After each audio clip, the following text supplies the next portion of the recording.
Welcome everybody. This is 19 to the dozen, the Prague podcast where we meet foreigners and find out their amazing stories. Today with us is Kraig Casebier, American Barber in Prague.com, .cz. .com. American Barber in Prague.com. Also his Instagram feed is Kraig Casebier. Yeah, just the name. Yeah, just the name. Really awesome. We will talk about, we already talked a little bit about the paintings you do, right? Everybody knows as you're the barber in Prague. Moved here in 92. No, actually I visited in 92. I moved here 2011. So I came in 92 to check it out. You know, growing up during the Cold War, I was always wondering what's on the other side of that wall. And when I heard about the, obviously like everybody came down so fast, it was just kind of crazy. Nobody expected that. But I wanted to see, because I know we get as much propaganda in the U.S. as you do other countries. Right. And it was like, which I've mentioned before, only exposure we had to Soviet or former communist women were the babushkas and the steroid pump ones from the Olympics that they would show. And then the Beatles song, you know, those Ukraine girls really knocked me out, leave the West. I'm like, what in the hell are they talking about? And then after the wall came down, I'm like, oh, shit, that's what they were talking about. The Cold War might have gone the other way if we'd have seen that. So anyway, I wanted to come check it out. Obviously, there's a lot of countries, you know, where do you go? And I saw where the Velvet Revolution, which sounded cool, you know, and the fact that they didn't put a regular politician in, they put a writer. I'm like, oh, that sounds like a cool place to check out. So I just came over by myself, and at that time, you couldn't find a lot of information on it. I'd seen some news shows in the U.S. and like Time Magazine. I think Lonely Planet probably only had 4 or 5 pages on Czech Republic. But they had an old form of type of like Airbnb, really. They had little agencies, little mom and pop places that would rent rooms for families. And I get here, like it was in November. I show up at Old Town Square like 3 in the afternoon. I'm like, oh shit, you know, short day. I better find a place to stay. And there was a place right across from the astronomical clock by the Prince Hotel, I think, if I remember correctly. But they had a little office, and there was a family right on Milantrikova around the corner. So I rented that for a night through the agency, and I figured I would deal with the family if I wanted to stay, which I did. And I spent, instead of a few nights in Prague, I spent almost 2 weeks. And most of my stay, I paid with some old Levi's and some old Harley-Davidson T-shirts. They didn't speak much English, but their neighbor was retired from the government travel office. And since I was by myself, she decided she needed to take care of me. And she took me out every day for almost 2 weeks. I really kicked myself for not keeping a journal, which I'm not so good at journaling anyway. But she unfortunately passed away like in 99. But, you know, those... I really wish I'd have kept notes, because the stuff she was showing me, I don't think you're going to find in regular guidebooks and that. And then instead of hitting the clubs and stuff, I'd mostly sit around with her and this family at night, and we'd drink wine, and she'd translate. We'd get to know each other. And I had such a positive introduction to the Czech people and to the city. It just always stuck with me. But the timing wasn't right. I was in a relationship with my ex-wife, and years go by quick. And then... Well, really, my 49th birthday depressed the hell out of me. You know, most of my family lived about 100. Slowly getting there. Yeah. Well, so most of my family lived about 100, and you know, I was like, ah, shit. You know, divorced, no kids. I never, you know, I've always wanted to be somewhere else, and I did a 180. I had a small piece of land in the Bahamas I was going to go to, but I'm like, you know, I'm going to get bored out of my mind pretty quickly. It's beautiful, it's, you know, but there's not so much to do. But there's going to be plenty to do in Prague. So I found the website expats.cz, and at that time it was more of a forum. So I'm just trying to find out if an American could get a visa to do this, because mostly, unless you're maybe teaching English or something, but unless they need your profession or you're married to somebody or something, it's difficult. But here, you could do it. So at the time, there was only 2 native English-speaking hair salons in the whole city, which probably meant country. And I wrote them both, and can I do this? And yes. And one of them said, yes, I'll hold the chair till you can get here. And Jonathan Cox with Head Hair Salon, really great guy. He's over by Palatsky Namesti across the river. Okay. So I came a few weeks later to check it out because I hadn't been here since '92, and like, okay, yeah, it's like even better than I remember. So this was 2011, though. Yeah, right. Oh, 2010 actually. Right. So then I started the plans immediately, and I got here in 2011, just about 2.5 months before my 50th birthday. And this Saturday is my 10th anniversary here, which is kind of crazy. Congrats, I guess. Yeah, thanks. Yeah, many happy returns. I don't know. Yeah, well, no, man, I knew before I moved here it was a one-way move. This is home, and this is actually sounds weird, but this is the only place I've ever actually lived that I fully feel at home. Really? And from the day one, so like back home, especially with what I do for a living, and my family's done for 4 generations, a lot of people, so if you're out in town and stuff, people, hey, you're used to all these connections. And when I left Louisville, Kentucky, where I grew up, to move to Atlanta, I was there for probably 2 years maybe before I was out, and somebody called my name, and I'm like, wow, I didn't realize, I missed that. Yeah. And now, even though Atlanta's over 6 million people now, I think, whenever I went out, I'd run into people that I knew there before I left. But I'm like, how long is it going to take in Prague? So this is also like maybe the social tradition of the barbershop. Well, it is, yeah. Right? It's a social thing. You're like a meeting place. You're a concierge. It's all about the men's lifestyle, not just cutting someone's hair.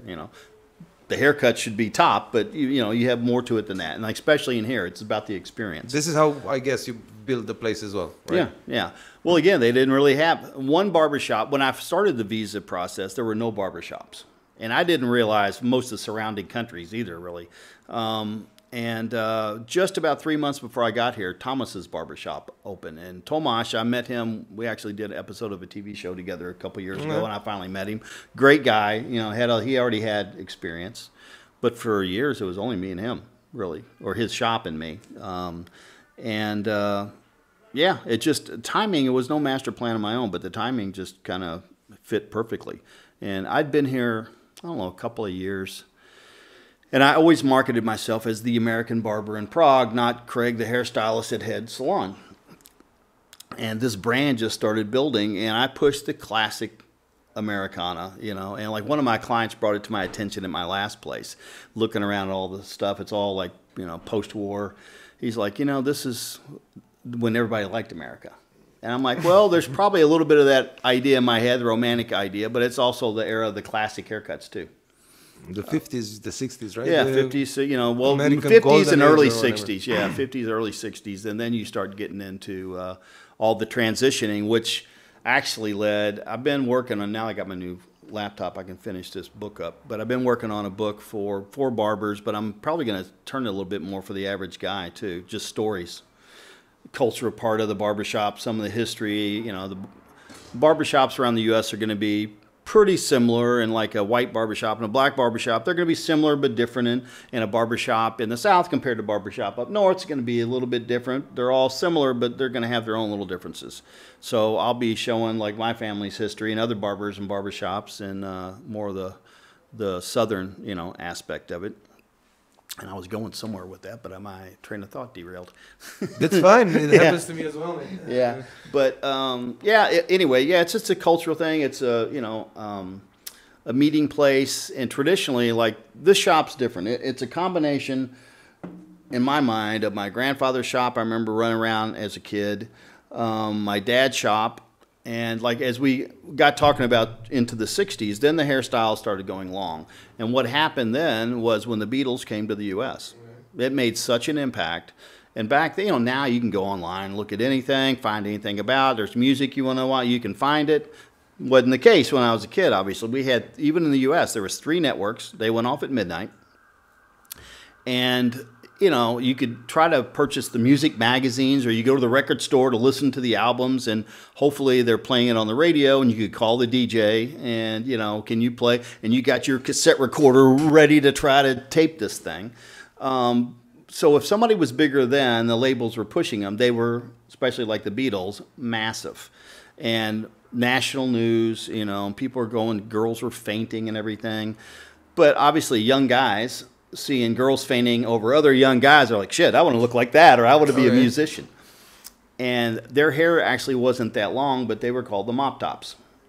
So you go from these classic cuts almost overnight to that. the mop tops.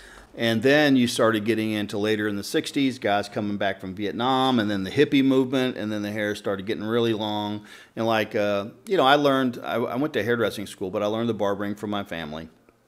And there's a lot of, again, similarities, but differences in techniques and things. Your grandfather started in 1914, I think, something like that, yeah. More than 100 years already of history in your Yeah.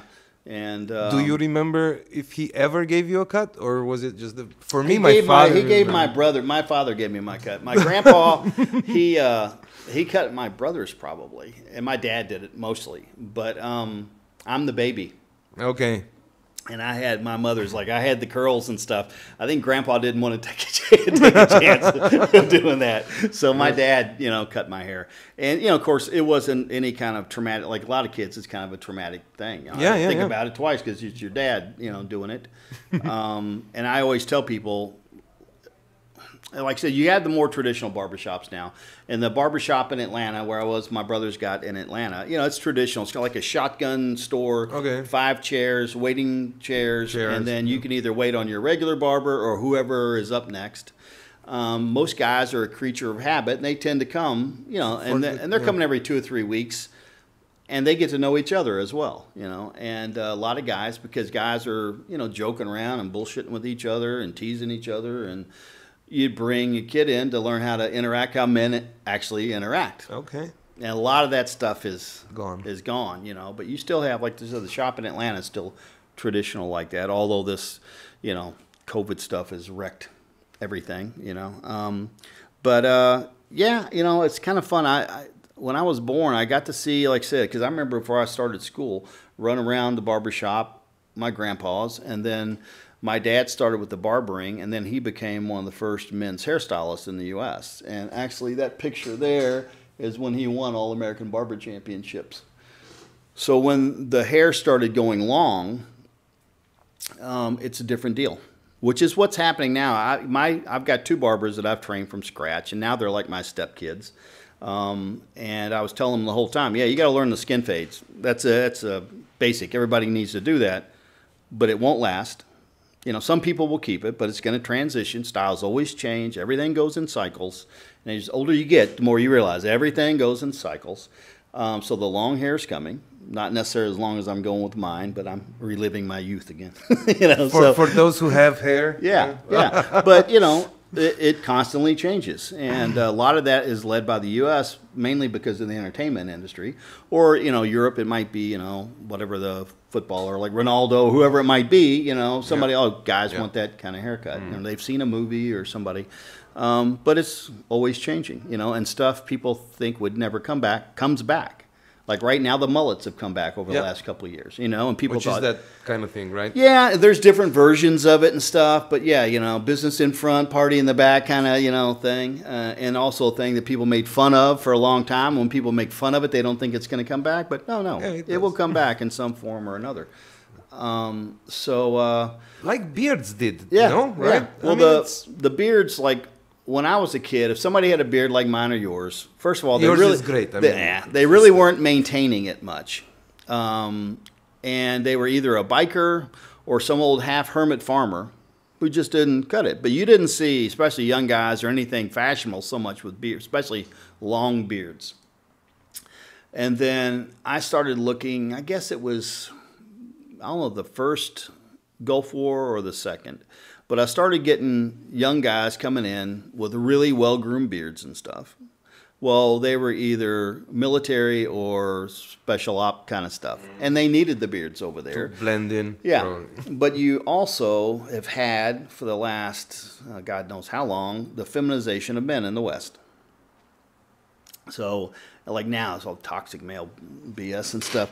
So, you start having some of these guys that's been pushed down their throat, and then they start seeing these dudes in their tactical gear, their weapons, and these massive beards. That's a very masculine-looking image, and I'm sure in their mind it's like, well, nobody tells him what to do, when in fact probably everybody tells him what to do. His superior officers, probably some little woman at home as well, But it's a very masculine image, and I think that's what sparked it, coming back.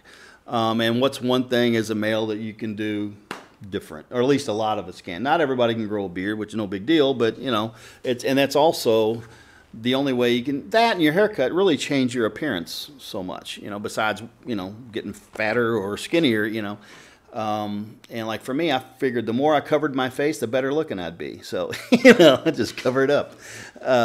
But anyway, yeah, that's what really started it, and then it got into the the lumbersexual or all this kind of crap. But again, they don't have as many big beards in the U.S. now. That's slowing down a bit, and here now I don't see quite as many here. There'll be people that always have it, and actually makes you stand out even more. And for me, it's part of my brand now, and like I said, I consult on the beard products and stuff. Matter of fact, I'll give you my beard oil for your beard to keep you styling. Angry beards, everybody. Yeah. Why? I mean, I saw it online. I wanted to ask, why Murican oil? Murican. I know why, but isn't it a meme? Isn't it like... Yeah, I actually checked... Murica. Murica. Thank you. Murica. That's the kind of the redneck version. They actually were asking me about putting that on. I'm like, well, let me run this by a few friends and family back home first, because I've been gone for a while.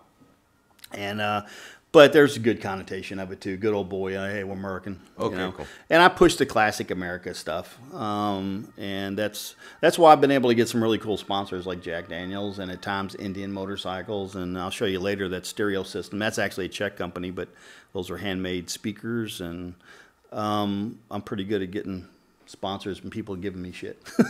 Nice. So, but I market stuff for them, and the brand, fits. But and again, I push classic American and South, like where I'm from. I've experienced the South for a while as an exchange student.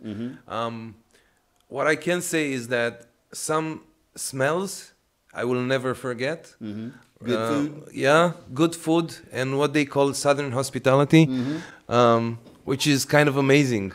Well, I push the hospitality in here big time. The only thing I kind of remember as a negative connotation to South Carolina is the huge humidity. I mean, it was unbearable to breathe at one point. Oh yeah. Atlanta was the same. So well, even Kentucky, where I grew up, I mean, it gets hot and humid, and sometimes during the summer, I mean, you could take a shower and step out and still start sweating, and occasionally it gets so hot, like a lot of friends or family, and you got pools. You got to buy big blocks of ice to throw in there on the weekend or something, because otherwise it's like swimming in a bathtub. Really? And here it's really weird. I noticed the heat at a lower temperature here, and part of it because after a while it becomes like a brick oven. But like I go to the river here all the time, even now during all this crap going on. But it can be pretty warm like today. But if that sun goes behind a cloud, it's done. Or the breeze picks up. You're like, crap, and I never had to layer at home. Here, you almost have to take a bag of different layers with you. Yeah. And I always going south, hardly ever wore a scarf or something. Now I got quite the collection, but I'm like, or I see, and to each their own, not my thing, but we used to make fun of it in the South, like the preppy guys with the sweaters draped over their shoulders and stuff. Of course. I still wouldn't do that. I'll carry it, but I'm like, oh yeah, I understand that more now. Because you're probably going to have to put that on in a little while. But it's fun. The thing I like, I mean, I knew a lot of international people in Atlanta, but nowhere near what I do here.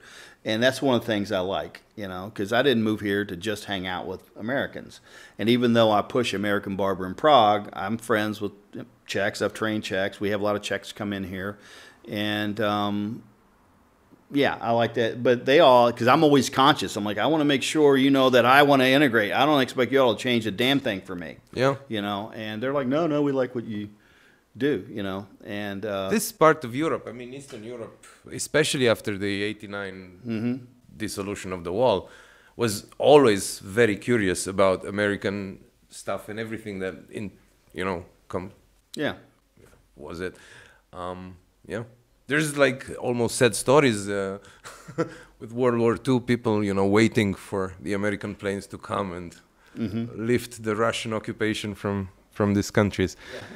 So it's to me it's absolutely normal that you're so successful pushing this brand, because first of all, it comes, like you've mentioned, from over 100 years of tradition within your family. And then it's something that this part of Europe has always been curious about. The American dream, and I love your place, Kraig, because it it really takes it to the what I understand as the golden era, well, the 50s, the 60s. It's all authentic. It is me. Yeah. You know, like people are like, do you decorate? I'm like, I gotta have a decorator. I'm like, they're not gonna understand. This is all stuff that even the replica stuff, like the posters, there's stuff I grew up seeing, you know, at the barbershops and stuff. And all, like I told you earlier, this chair I'm in is 1941. The one you're in is 1930. You know, different items around here. Some of it's, you know, original stuff. No, this is like my home, and I push the hospitality a lot. And I think because of that, I mean, it's I don't ever want to use anybody. And I think because of that, obviously, sometimes you're definitely getting a benefit from stuff sometimes, you know. I'm not going to bullshit somebody into that, you know. So because of that, again, as I was telling you, which we can see the room, my waiting room, which is a bar when I want it to be a bar, which is really cool because I have no responsibilities of it being a bar. It is what I want it to be. But I've had people, again, that have sold out stadiums, you know, in there. And I have everybody from, well, when things are open, students coming in here, to business people, to politicians, to entertainers, you know. And one of the things, I love about this country and the people in this city in particular, is it's a big village. And everybody knows everybody. Instead of 6 degrees of separation, it's about 2. And if you want to meet somebody, if you're outgoing enough, it's not so difficult. The Czechs are very approachable. A lot of people, they give them shit sometimes. I'm like, no, Czechs, they're awesome. It's like, they're not quite like where I grew up, where you don't know a stranger. Everybody makes eye contact and says hello. But they're open. But, you know, especially as a foreigner, you got to kind of sometimes, or most of the time, you know, maybe bridge that gap. But even so much as, like, I knew no one really when I was moving here except for the guy that I was, you know, renting the chair from over there, Jonathan. But now, my friends, I've got to be I don't know if I'm like the court jester or what. And I haven't seen him as much with all this stuff going on, but I got to be friends with Vaclav Klaus Sr. Yeah. And I met him at the pool, and it's one of the few Czechs I would recognize. I'm like, shit. I told my buddy, I'm like, I think that's Vaclav Klaus. He's like, who's that? I'm like, damn, you're worse than me, man. I was like, that's one of the founders of this country. And I got out of the pool and Googled him on my phone, just stuff like, shit, I'm almost positive, you know. And he's like, what would he be doing here? And I'm like, this Prague in Czech Republic is very likely, you know, this kind of this private pool. And so I went up, introduced myself. And people, because I was interviewed by some Czechs before, like, you just went up to him? I'm like, well, yeah. I said, he's another guy. I said, now a brilliant one, and I respect that. But, yeah, you know.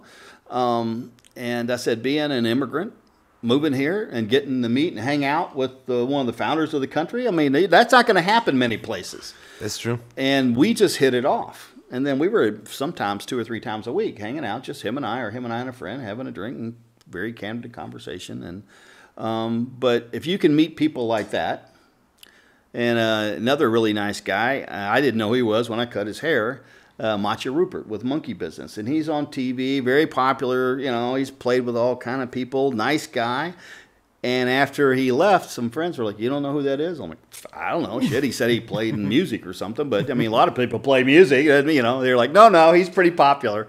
So, you know, I looked up on YouTube. I'm like, oh, shit, I like this because it's like a funk-type music. And he even told me later that even James Brown's manager gave them kudos, you know. So I messaged him. And I'm like, hey, man, how about if I keep you looking good and you help me with some social media? And he's like, sounds good. So we've been, you know, he just lives around the corner, and I see him on a regular basis. But, you know, it doesn't have to be anybody with a name or anything like that. It doesn't matter. But it's just amazing that coming here, not knowing anybody, I still can't speak Czech. You know, I know a few phrases and a few words. Not my strong suit, you know. But there's opportunity here. And if you go out and you're genuine, you know, people, right. I think I've been welcomed with open arms here. I can't believe the half the stuff. You know, I had 2 TV shows, and I don't speak Czech. You know, right. So. If you want to mention them, is the Eurovision? Yeah, one was a Eurovision show. There was a project with Česká Televize. And I got to be friends with Jan Bors, who was the producer for that, and Stardance, and some other projects, you know. So Stardance, one of the most popular shows in the country. But again, I listen and look and always look for opportunities. And again, I'm not shy. And I always ask people for stuff without, it's like I don't want them uncomfortable to say no, but it's like doesn't hurt to ask. And most of them over here aren't used to being asked. So Elena, the first time Jan came in, my barber Elena had cut his hair. And of course, the whole conversation with them's in Czech. And after he leaves, she goes, because I'd already been doing videos and things. And she goes, that guy produces the most popular show in this country. And he said they have a hard time finding male dancers. So I said, what about you? And so he asked a little bit and stuff. And so she told me this after the fact. I'm like, he actually was slightly open to this. I'm like, give him his contact info. So I just wrote him. I'm like, hey, heard about your conversation. I'd like to speak to you about it. So we did. Now we know each other quite well over the years. But he said, oh, we would consider it. And if you want to be famous in Czech Republic, you're on that show. Everybody's going to know you. However, you have to speak enough Czech for a live interview. And I'm like, oh, shit, I don't think that's going to happen. I said, I don't want to put limitations on myself, but yeah, I don't see that really happening. So I'm like, okay, how about this, Jan? I'm starting this video series. How about if I interview you, and then you bring one of your dancers in here, and we'll do my own star dance in my barbershop? He's like, yeah, we could do that. So they brought Jan Onder, their champion and choreographer, and then I know this other singer-dancer kind of pop star, Kate Mothel. And because I didn't want to dance with the dude, so Kate showed up. So in my little barbershop, I've got the most popular show. They come in, and I'm fine making fun of myself. And you could easily laugh at me trying to dance on this thing. So I did that in here. And then I never heard of Eurovision before I moved here. Yeah. And that might be my phone binging. I never heard of Eurovision before I moved here. And then I found out he was producing Eurovision. And then I found out, the audience is bigger than the Super Bowl. I'm like, well, really? Crap. Yeah. It's like 200 plus million people. And, that's where ABBA got their big start and stuff like that. They're actually going to try bringing it to the U.S. now. Of course, it's just big business. They're going to do it there. I think they're going to do an Asian one, stuff like that as well. Okay. But anyway, the few years ago when they were going to Kiev, he was telling me more about it. And then Martina Barda, who we've got to be good friends, she represented the Czechs in Kiev. And she's actually a jazz singer, and she lives in Berlin, but she's from here. And but I hadn't met her yet, and I was asking him, I'm like, hey, after the Eurovision in Kiev, what's the chance of getting her to sing in my barbershop and me interview her? He's like, I think that's a great idea. So 2 weeks after Kiev, she released a new live version in my shop. Yeah. And then I interviewed her in the chair a little bit. And the blonde girl? No. You see pictures of the blonde? So. That's former Miss Germany. Okay. And I met her through Martina. Okay. Yeah, that's Miss Germany. Okay. See, you never know who's going to show up in here. Yeah, So, but yeah, it looks really good when good-looking women in a traditional men's place. And I was like, Sveta, you're gorgeous. Hop in a chair. Let me get a couple little photos. But no, I met her through Martina. So we trying to feed each other, kind of support each other in other ways. And that's how Lynn Turner from Deep Purple, she introduced me for that and got him in here to me. But I'm always, not everything's going to work by any means, but I'm always putting out feelers, I'm always trying to help other people do the same type thing. And again, the more contacts you make, the more happens. So I'd done the thing with... that must have been amazing for you, because I think you're listening to that kind of music, right? So I listen to mostly classic rock and blues and stuff like that. Meeting... Well, to be honest, I wouldn't have guessed his name right off the bat. But now him, as opposed to the Eurovision show, I'm doing 8 interviews with people there's very little for me to find out about. And I know shit about Eurovision, which made the interviews different. But when you're doing 4 in a row, you're only going to be so creative, True. And then they were feeding me some lines and stuff as well. But we got quite a bit of leeway. The best episode of the Eurovision show, one of the guys couldn't make it because of weather, flying in from Switzerland, I think. And that was just straight out live. They're like, "Can you interview him for hit 20 minutes?" I'm like, "Yeah, sure." And that actually ended up being because his English was good and he had a good sense of humor and he was very open. They were all very nice and they were all extremely talented. They all played 4 songs each, I think, in the bar. But with Lynn Turner, that opened up doors for other things. So he came in, and that's actually one of the reasons I think Jan gave me the Eurovision show. Because that show was in English.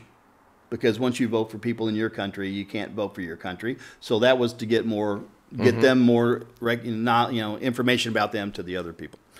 So the Lynn Turner, again, I'm not shy, and I treat people with respect. But I think now that I am approaching middle age, I can joke around with guys like Klaus or Lynn Turner and stuff. If I was 30, it might come off as more disrespectful.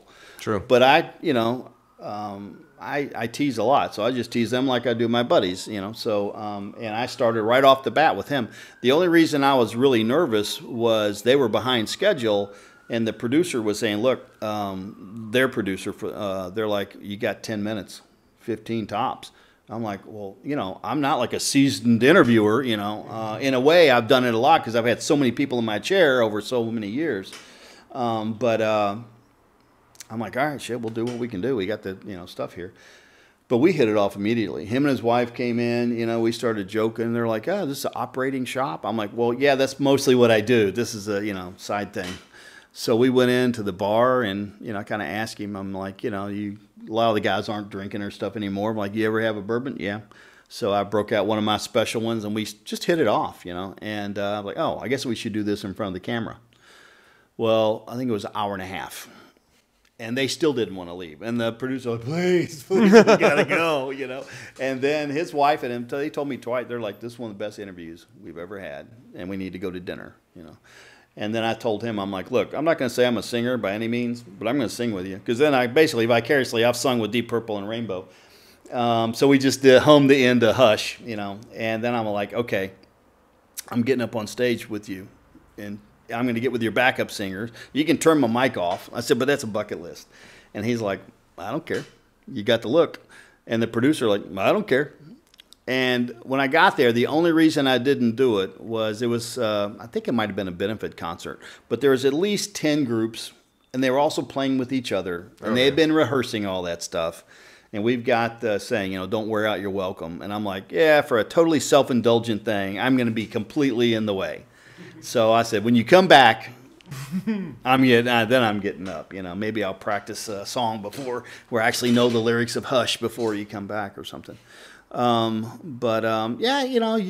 ask people, joke around, and, worst they say is no, but most people want to say yes. I want to say yes as much as I can help people, and, you just never know. So, that's how that led to other shows. Everything that I do, at some point, it'd be nice to make money off something, but it's fun, and it opens all kind of doors. I get, normally when things are open, I get invited to all kind of stuff. I get free shit all the time. When my buddies are like, "Man, I like hanging out because you get all this extra stuff, free food, free drinks, free this and that." And but I always, do that. I make sure I do social media and stuff to highlight whoever's doing stuff with me. But for me, most of it is the fun and the adventure.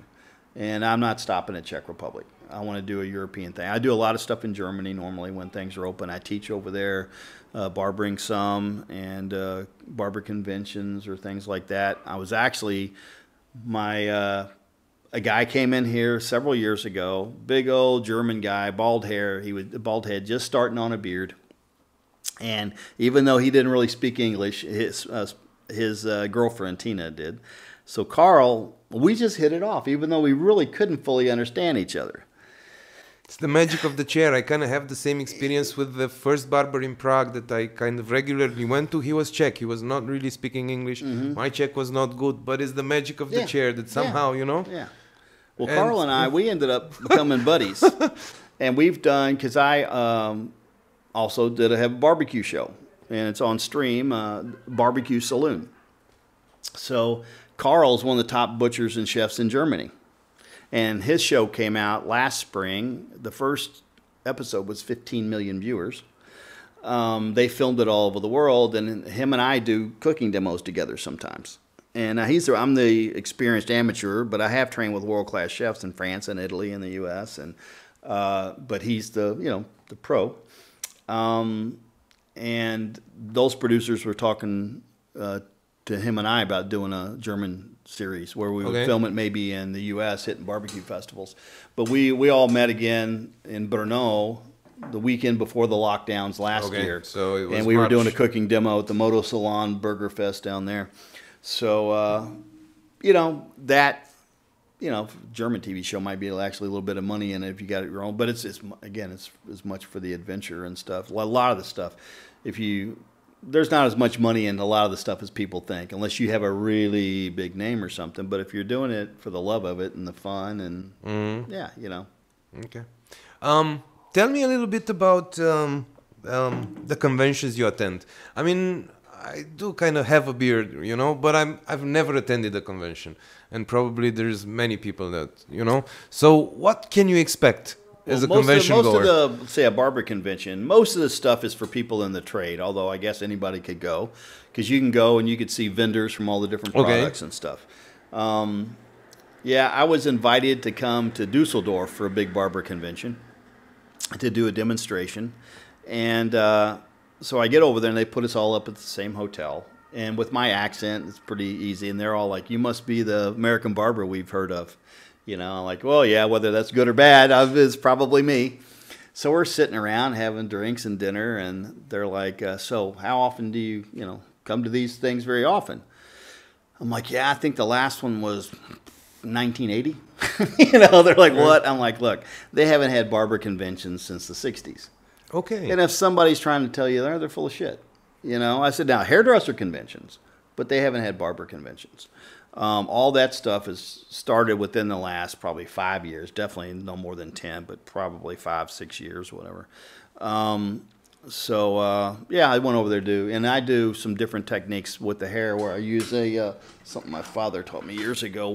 This is a different kind of straight razor, so I use that in the hair as well. I'll do some barber stuff and go over there and just kind of have.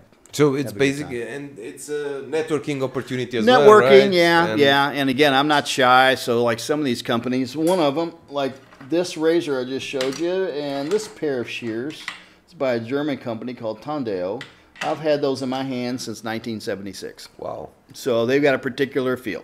So they were at the convention, and I introduced myself, and without trying to sound too arrogant, I'm like, you all need to use me.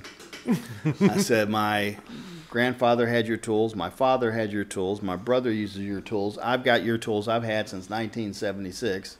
You need to give me some tools and let me promote this stuff, So okay, here's some shears and razors and stuff, Same thing with there's a knife company that's sponsoring a Czech company called Dellinger, really nice guys, and they got all kind of different knives from samurai swords to chef's knives and stuff. But they do a lot of grills and chef's knives, so they sponsor me some, gave me knives for the show. And then I've got this Viking axe here on the corner. People always wonder what that's for. I did a beard trim with that on a guy. I shaved his cheeks and stuff. Wow. But one of the reasons I did it is I wanted it and I didn't want to have to pay for it. so I said, I'll do a demo for your social media. I'm keeping it though. They're like, yeah, okay. Awesome. Yeah. So, it's just fun. Like I said, you meet people, you get out and do stuff. And the barber, the thing in Germany, and again, the classic American stuff goes well over there. I would be doing more over there now if it wasn't for all this stuff.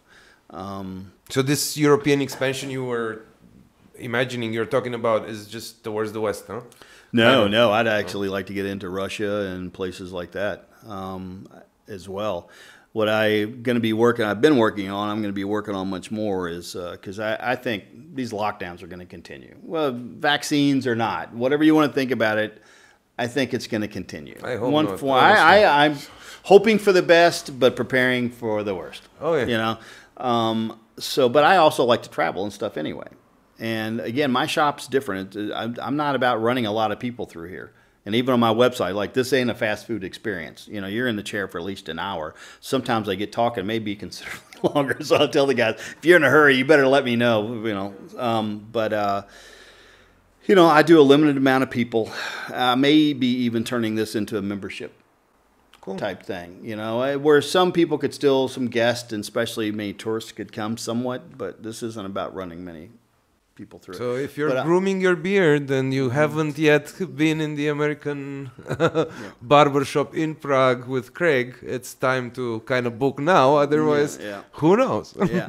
So, but yeah, you know, because I love this. I'll always do it. My grandfather cut hair till he was 85. But I like doing the other stuff too, and I like breaking my day up. And also, my back's pretty messed up, and the doctors told me for 10 years not to be on my feet so much. And after the first month or two of lockdown, I'm like, oh, damn, I don't hurt so much. Yeah, right. You know, I'm like, yeah, okay, maybe I need to make some changes. So the thing is, though, who knows what the travel restrictions and stuff are going to be. But I was looking at doing more videos and training, going to other, you know, countries. And I had some other potential very big sponsor that would promote. Because the thing is, especially for men's product, say it's a beer. So say it's a beer. Their demographic is primarily men, and they're sitting in these barber chairs, whether it's my chair or a barber that I train in Russia or Germany, you know. So it's a direct way and a very inexpensive way to go to their market. So I was trying to line some stuff up like that, and also do, you know, videos along with it, and just fun videos. Some of it would be for the average guy. Like, I need to put some out, like, you know, 5 tips of things not to do in a barbershop, or 5 things to look for in a good barber. You know, things like this. Here's 5 tips for your beard, or, you know, your hair, stuff like that. And to feed into other things. But I'll continue working on my brand and relationships and merchandising and stuff like that, and training, stuff like that. What would be the don'ts? I'm trying to think. Don't ever touch their tools. That shouldn't have to say that, but the same thing like a chef, you know. Are there people that would? Oh yeah, yeah. And I don't have so much here, but yeah, that does happen. Okay. And even like one of my friends one time, I'm like, buddy, if you drop that, we're going to the ATM, you know. And he goes, yeah, but that's your little pair. I'm like, well, that little pair is $600. Doesn't really you know, matter. I said, but it doesn't matter if it's $5. I make my living with it. True. You know, and if you need something else touchy, tell me. You know, don't pick up my damn tools. But yeah, some of these shears might be $2,000. But it doesn't matter if the guy got them free. That's what he's making is, you know, it's like, hey, you know, I broke a wheel on your Uber. Sorry, man. It's like, nice. It's like, hey, I can't drive my car with 3 wheels, you know. Another thing, and it's one of these things guys just don't know, but especially in these old antique chairs, but even the new ones, these are footrest, not steps. Yeah. So a lot of guys like to stand on them, and almost every one of them will break or the chair flip over. Okay. You know, like the big barber chairs we had back in Atlanta, the big classic ones, more from the '60s era. They don't make them with as good a metal anymore, but even the ones with good metal, all of them had to be re-welded underneath because guys stand, and it's something the average guy wouldn't know. But it is really funny how guys want to stand on it, especially if it's a big dude. And these are, like I said, antique chairs. So, you know, you figure, say, well, that thing's 90 years old and 80 years old or something. And from Sicily, guys weren't so big.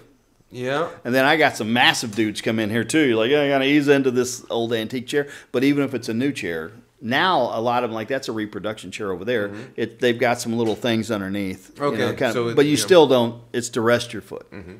Okay. And then the thing is to kind of have a realistic expectation.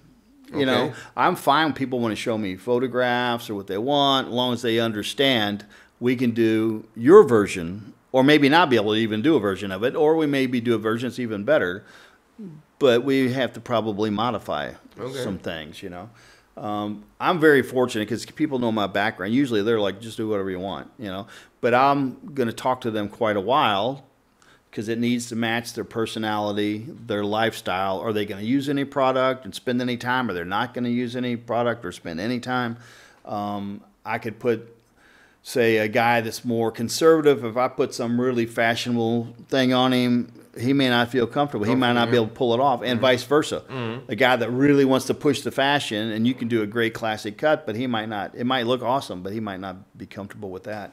So, you know, it's a lot of conversation to, you know, to get that down. And most of the guys, I teach them how to style it. And also, I guarantee all my haircuts. I can do it because I rarely have to change anything. But I'm like, hey, within a week, there's no charge. If you want to come back, anything modified. And about the only few times that's happened is when they didn't really listen to me the first time. You know? But as a barber, you need to listen to the guys. So some guys do know their hair well and do know some other, some things. So I'm always listening. But I also give them a lot of options. It's like, okay, doesn't have to be the same every time. It could be still the same style, but it could be a little longer, for a little shorter. You can play around with it.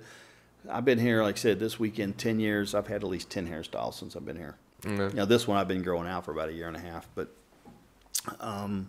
there's different things. I need to make some lists, though. And it's just a quick little videos. Here's some stuff, grooming tips for yourself at home. Or actually, I'm working on my own recipes for some other products. And I may actually start doing barber kits that people can, like, home brew kind of thing, and how they can make stuff on their own and customize it. And guys, like to make their own stuff. A lot of guys do. So you're like, oh, I made my own version. Part of the experience, at least for me, it's the smell as well, right? Yeah. So being able to sell that somehow and have the same smell in the morning, that's a cool idea. Well, the thing is, too, because a lot of the product, they can be great products, but if you got, this has one scent, that has another scent, that has like a fruit cocktail after a while, well, you want something kind of either with not much scent, or you can have the same type of scent throughout, or to mix and match.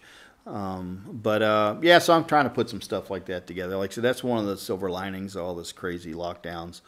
And we've been shut down for at least 8 months or more over the last year. Last time I had a beer in Vagon, which was, I think, open in 92, but you said that you were not clubbing at that point. Yeah. Okay, so I think it was October. Yeah. So, it's, we just got to kind of fuck this shit. Give you lemons, make some lemonade. They give you, you can bitch and moan about it all day long, but you just got to find a way to adapt. I'm getting a little taste of what it would have been like to live here during communist time. Right. I'm like, damn, I need some underwear and stuff, It's like, and it was like the first week or two, Buddy and I, we were in the Plavka down here. We saw a line, like, oh, let's get in the line, see what's there. I'm like, oh, shit. This is what, we don't even know what's here. But we're getting in line because it might be something we want or somebody else want. I'm like, oh, now all these stories are, sticking with me more now. But, if you'd have told me growing up in the Cold War that I would be living there and my movement would be restricted and I wouldn't be allowed to work and all that, I'm like, yeah, right, It would feel the same. Yeah, well, the thing is, maybe they would check your music from time to time. It's too reactionary for them, but but it's one of those, it doesn't matter where you're at in the world now. There's nowhere to go to get away from this, and even if something's open now, doesn't mean it won't be closed tomorrow. So, and this is still, I love it here. This is just an awesome country and city. Hopefully, it is, stuff turns around a bit with all this, but it is awesome, and it has at least for Eastern Europe, I don't know, Central Europe. Well, yes, Central and Eastern. I agree. To our Czech friends, it's such it's a freedom feeling that this city has, right? I mean, definitely. Nobody cares, but yet they are interested. Live and let live. Approachable, kind of beer everywhere. Yeah. Well, what else? I mean, beautiful women, of course. Oh yeah, that's one of the reasons I moved here. So when I moved here, I've been telling people since I moved here, I'm like, this is like pre-war Paris. Like the period between World War I and World War II, where you had Hemingway and all these people here, and like growing up in the U.S., I was always interested in this kind of stuff. So I'd read books and stuff about, and like you don't get much vacation in the U.S. I'm like, how are people going on holidays for, like a month or two or whatever, and they're going out to drinks and dinners and brunches and shit all the time? We didn't do that so much, And then here I was like, because I got so many different friends and people I'm running with, and sometimes it's regulars and then new people showing up, and I'm realized, okay, I'm painting and doing TV and stuff, and that guy's acting, and they're artists, and they're this. And now, they might not have the time or money to do it where they're from, but they had, and I'm not equating like we're like Hemingway in that crowd or anything, but you get a taste of that. Yes. And I've said the whole time, like, we're in a bubble. Right. It's a bubble, and the wolf's at the door, and there's more than one wolf. But now that bubble's bursting quickly, and things are changing quickly, and there'll be more regulations. You know, they're pretty laid back. The cops are cool here and stuff.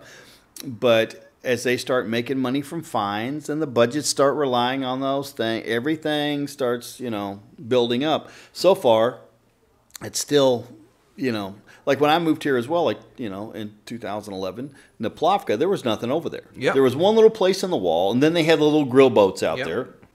Then you had another boat, and I'm like, God, they need to do something down here.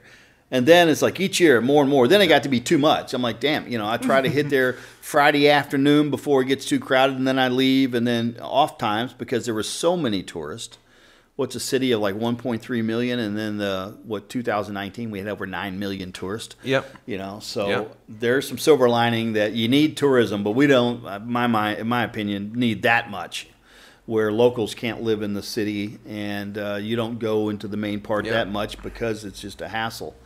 And they really, one of my friends put it really well. They turned it into a theme park. They did. Now, luckily, they're seeing more of that and starting to switch it, hopefully. Yeah. At least Prague one, I get. Oh, yeah, the very center, the Prague one, you know. But, yeah, we're still walking distance from here, and I would want to live actually much closer because I do, and it's not really comfortable when tourists are there. Yeah, right. You know. But, yeah, it's Prague, Amsterdam, and Barcelona, like as party cities, I think, as party destinations in Europe. Yeah. So, yeah, and I'm here from 2012.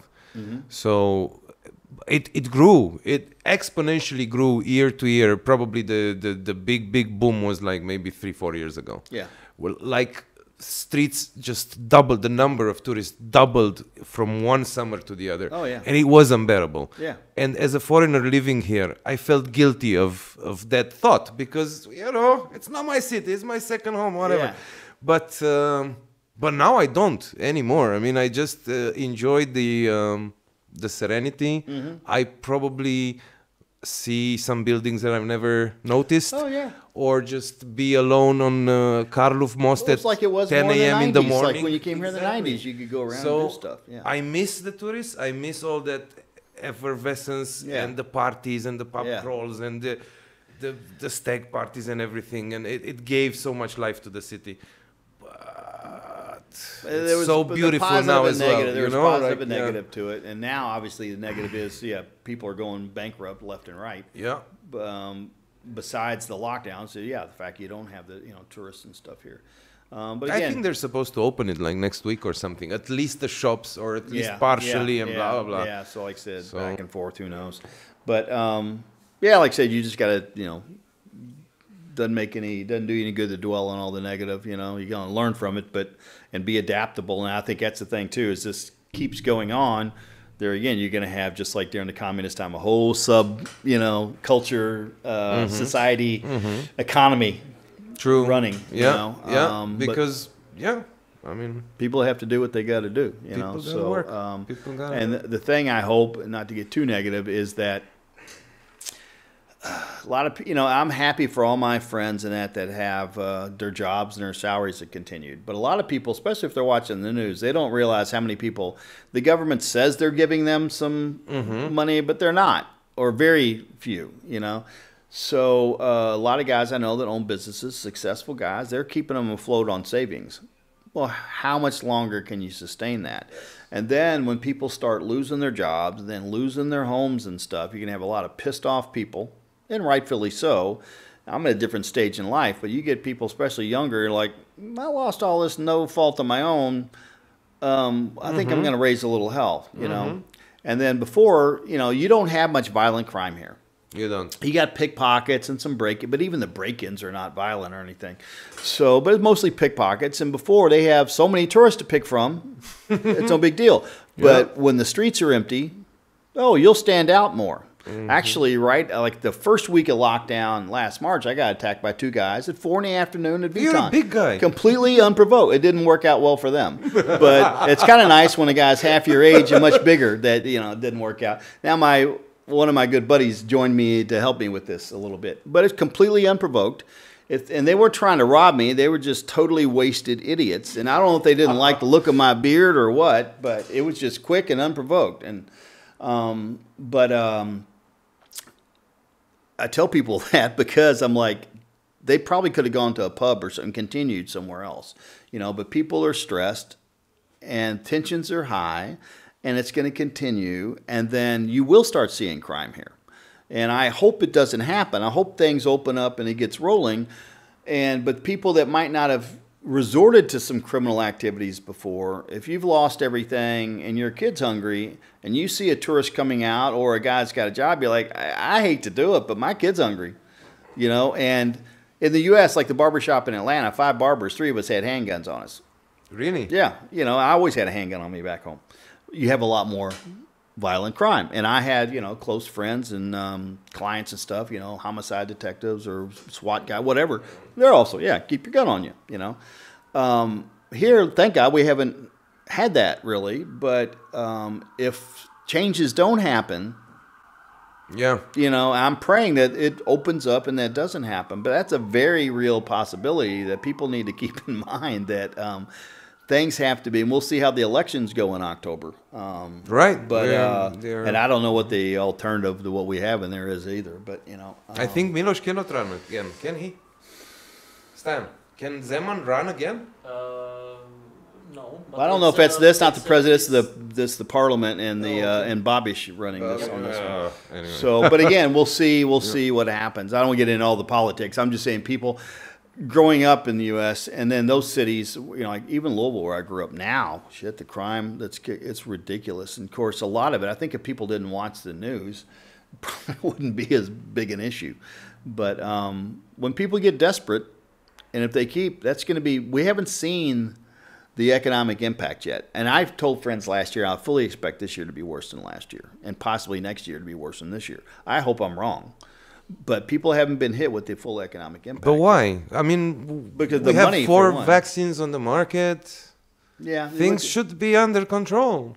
Yeah, but they've already said that. I mean, all you got to do is take a look at the World Economic Forum in Davos, out of their own mouths, what they want to do. And you will own nothing and you will be happy. And they use this to push. But also look at the money involved now. You're talking trillions of dollars. You think they're just going to give that up? And the amount of power they have now.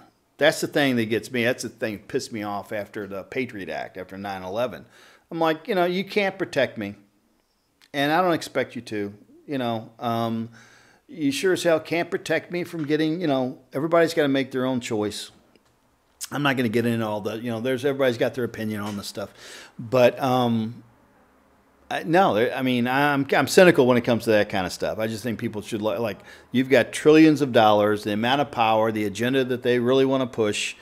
I don't see it just all of a sudden roses, people get a couple injections and everything opens up, because they already talk about all the other strains and the other ways that is to true. track That they are people. talking about strains Just, and they're like, yeah, like, so one of my buddies, we discuss this stuff constantly, and we were telling friends before the first lockdown, you're like, well, get ready, you know, and I've even stored some extra food at that time, because I'm like, it's going to be martial law. I said, they may not rebrand it. No way, you know. I'm like, whatever you want to call it, you know, your movement's restricted, your phone is your ankle bracelet. They even call it lockdown, like a prison thing, you know. But people are like, oh, yeah. It's like, no, you freaking can't do anything. I can't legally open that door to cut hair. True. You know? Yep. And they're not giving me, or most of the other people, any money to survive on. They say in the press, and then they'll tell you it's X amount of money, which isn't much, but they don't tell you that they're taking the taxes off of that. So you may be in the same boat. Like, I haven't 8 months. Now, they still expect me to pay the taxes. And if those taxes aren't paid, then you're not going to get the money that they theoretically are going to give you, and, you know, on and on and on. So you start, again, I'm at a different stage in life, and I'll get through this. But there's a lot of people that won't, unfortunately. And, you know, people that have their life savings to open a little mom and pop shop, whatever it may be, and then lose everything, no fault of their own. Yeah. And just be left, but it's not going to be a handful of people. It's going to be a lot of people. So the government will have to pay for that one way or the other. I doubt if welfare, social, whatever is very much here. But again, what do you do with all these people if this happens? I hope it doesn't. I pray that it doesn't happen. I hope I'm wrong about all this stuff, but I'm not the only one that thinks that, you know. So let's just hope that.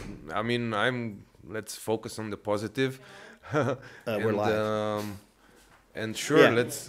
This is one of my barbers, Elena, Yeah. who is popped out of the gopher hole. Say there. hello. Say hello on camera. Yeah. So actually, I think that is the razor sharpener. Yeah. Which is So, yeah, like I said, I told you about the chairs. These are antiques, but I actually bought these out of Italy. We had them refinished. This was a razor strop. Was my grandfather's. So that's probably, like I said, 100 years old or so. And this is like a neck brush, which I was using until a couple of years ago, but I was like, it's probably 80 years old. This is my nephew, the 4th generation. Of course, he's like 31 now. And I wish I had a picture of me when my dad shot. You know, we didn't have that many pictures taken of us as kids. And my mother and stepfather. This is... I gotta have my cowboy hats and stuff here. That picture is from a newspaper article, which I think is down there. My dad standing, and it's actually was one of my uncles. Another newspaper article. My dad when he won all American Barber championships. And back then, that hair was like every hair just perfectly in place. And one of the things like he taught me is, which I was telling you, is we use my barbers that I've trained and that my dad trained me using a straight razor, which does different effects on the hair. And my grandfather, one of my brothers who has the barbershop in Atlanta, and that's his boy, Clint. That's my brother Kerry and my dad. And so my grandpa had the traditional barbershop. And then when the hairstyling started in, next to that, they reopened, and my dad had this shop, and it was all like whiskey barrel leather furniture and all private booths.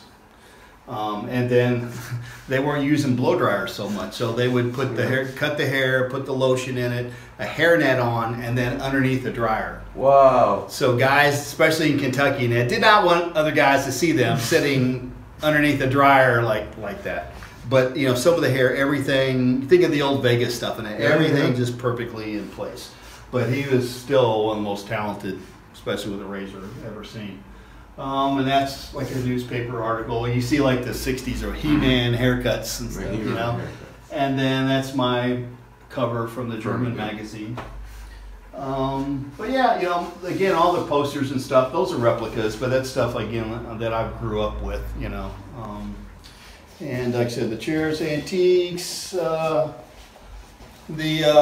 barber pole, you were asking what the story is behind the barber pole. What's the story of the colors? All right, so originally, you know, barbers were barber surgeons. Okay. So, and even in the U.S. until probably early 1900s, maybe late 1800s, even when my grandpa started cutting hair out in the country town, if you say had a farming accident or you needed a tooth, like a wisdom tooth, like say an abscess tooth that really needed to be pulled, the barber might be the one doing it. Yep.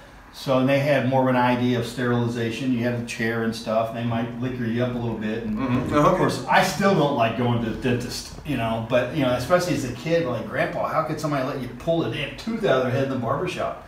But he goes, well, you know, abscess can be life-threatening if it gets into the blood system, and it's so painful, you just want it out of your head. So you sterilize it, give them some liquor, and, you know, pull it out, you know. But during the medieval times, they would do bloodletting. So they thought a lot of people, oh, you're sick, you got bad blood or something, and they would either do the cutting or leeches. Okay. And then they would have a white pole out front that would kind of turn. And after they'd rinse those bloody rags out, they'd slap it on that pole to dry. Okay. So after a while, it would be stained with the blood, red and white. And if you saw that, no matter where you were, that was one of the most recognized trademarks, really, was you knew that was a barber. So like in most countries, and even the UK, it's just red and white. Okay. From that. The US, because it was barber surgeons, it's red, white, and blue for veins and arteries. Okay. Is what that comes from. But again, for a long time, that was the most recognized of any kind of trademark. If you saw that, you knew that was a barber shop. You know, and you know, most people have them hanging outside. Like at the barber shop in Atlanta, it's like in a strip center, so we had it just on the inside of the glass because people will steal them, and they're quite expensive. Yeah. But yeah, it adds to it. You know, it's like other little things like the barbicide. You know, most traditional barbershops, That's sanitizer. Yeah, but it's been around for a long time, but those jars are, you know, standard, you know, different things are just iconic smells, and like this definitely reminds me of barber shop. It's clubbing. You can kind of put your arm out or something, and you know, that is barber shop. That's barber shop. Oh yeah. And you know, these old school products have come back in style again because those hairs went, you know, but the hair tonics and all that, you know, they didn't sell much of that for years, but with the hairstyles getting, you know, back, they came back. So anyway, yeah, it's all that classic stuff. This Martin Peck's like a champion skateboarder. He gave me that. Cool. Smart enough to give it to me without wheels. So without wheels, you know. But, the gloves you were talking. Oh yeah. Ta-da. So Jeremy Svoboda, one of my clients, I've cut his hair since the first summer, you know, but he was the New England Golden Gloves champion. And when I opened my other place, because I got all the retro stuff, he gave me those gloves to kick it off. That and my Viking axe is my complaint department. So this is Kushka. He's the Maine Coon. And then Bachi is around here somewhere. So this, here, let me turn this other light on. You can kind of see better. This is like, you're familiar with Kentucky Fried Chicken and Colonel Sanders? Well, he wasn't a military guy. It's an honorary title. You're nominated by a senator to the governor. So I'm a Kentucky colonel like Colonel Sanders. So that started originally, I think it was like the War of 1812. Okay. So they were with the governor. You had these colonels. Now it's a charitable organization. So they do all kind of charity work, you know, based out of Kentucky. And actually, my first year anniversary here, I did a charity event. Actually, we held it at the James Joyce. And again, this Saturday is the Kentucky Derby, which is the biggest horse race in the world. People come from all over the world. A 2-minute horse race. It's a 2-week party. And one of the biggest hot air balloon races in the world. You got the old paddle wheel river boats racing, just all concerts, well, normally concerts, all kind of stuff going on. So this, yeah, it's one of those things. This is home. I don't get homesick much, but certain things, you know. So like for the Derby this weekend, I'm gonna do a little southern cooking and, you know, watch the race and stuff. But I did this charity event for a women and children's shelter, and I was hoping to kind of get that going every year with the Derby as the theme. But because of the time difference, the horses aren't going to race till 12:30 or 1 in the morning. Yeah. But I might at some point, when things open up again, get some partners to do a Southern cotillion, like Gone with the Wind ball, you know, with real Southern food and Southern culture. Because you don't get much of that over here, you know, especially authentic. Like, again, most people haven't had real fried chicken and stuff like that. I'm working on some recipes for another book. You know, actually, one of the books I'm just starting on, hopefully I get this out, is Southern food for Czechs with Czech ingredients. Stuff that they would actually make. You know, because a lot of stuff would be good, but the average person's not going to make on any, whether it's Southern or anything else, but stuff that they would actually make with. Like, I've been making a lot of jambalaya, you know, the Cajun food. Yeah. The Czech smoked sausage is awesome for that, you know. So anyway, I push the Southern heritage as well. So that's what the Kentucky Colonel is. And, you know, I didn't use that much back home, but it adds to the story, adds to the, you know, to the experience. Absolutely. You know.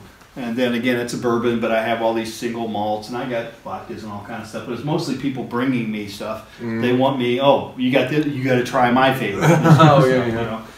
But I have people, you know, they want to kind of contribute to this, you know. One friend of mine, Alan, very generous, he gave me this carpet. Like I said, Jack Daniels built the bar, the stereo system from another. Guy gave me that TV recently. You know, so people kind of want to be part. Guy gave us the bass, you know. He's like, just, I'd like to be able to play it when I come. I'm like, well, shit, yeah, your bass. So, yeah, so anyway, I'm always adding. Usually people come on, all right, what else, what's new, what else did you get, you know. So like coming back, again, I've only been to the U.S. twice, but, you know, last trip I'm carrying back that, you know, iron Indian, you know, and shit like that. But then just because you're not going to find it over here. We already started? Oh, okay. Okay, all right. Oh, okay, we're started. Okay, cool. All right. So now, since we've started, we're in my waiting room, bar / sometimes bar waiting room.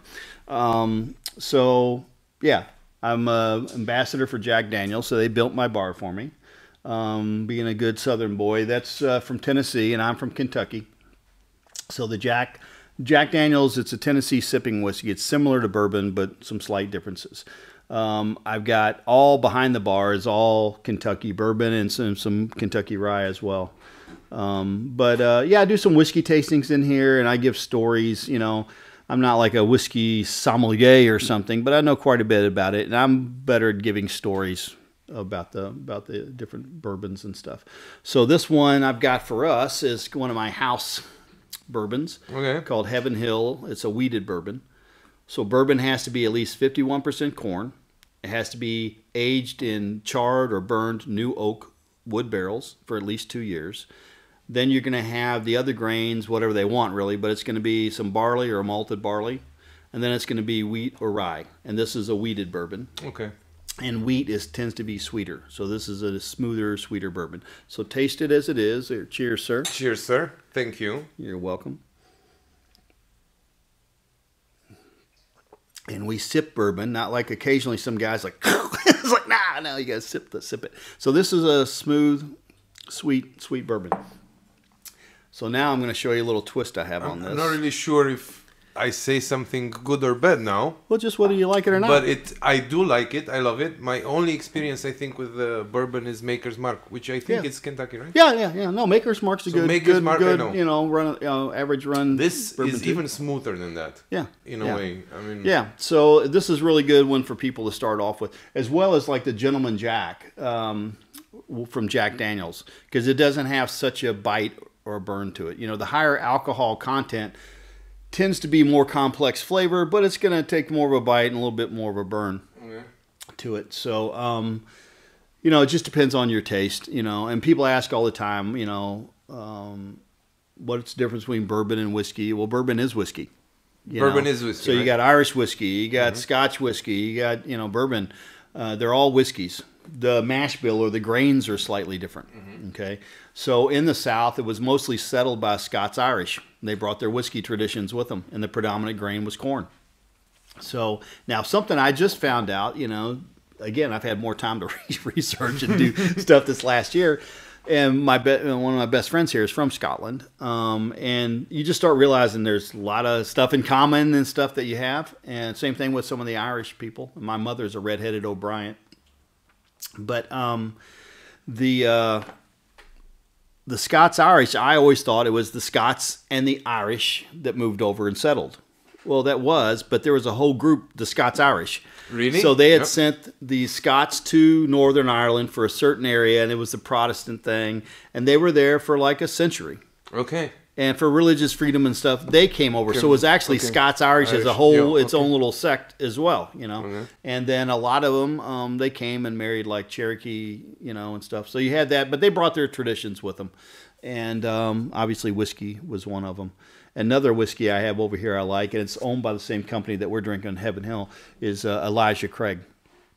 And that is arguably the first bourbon. And you have Bourbon County, Kentucky as well. But Elijah Craig had been like a Baptist preacher and an activist and stuff. But he liked his bourbon. He made his bourbon. And he had a barn fire.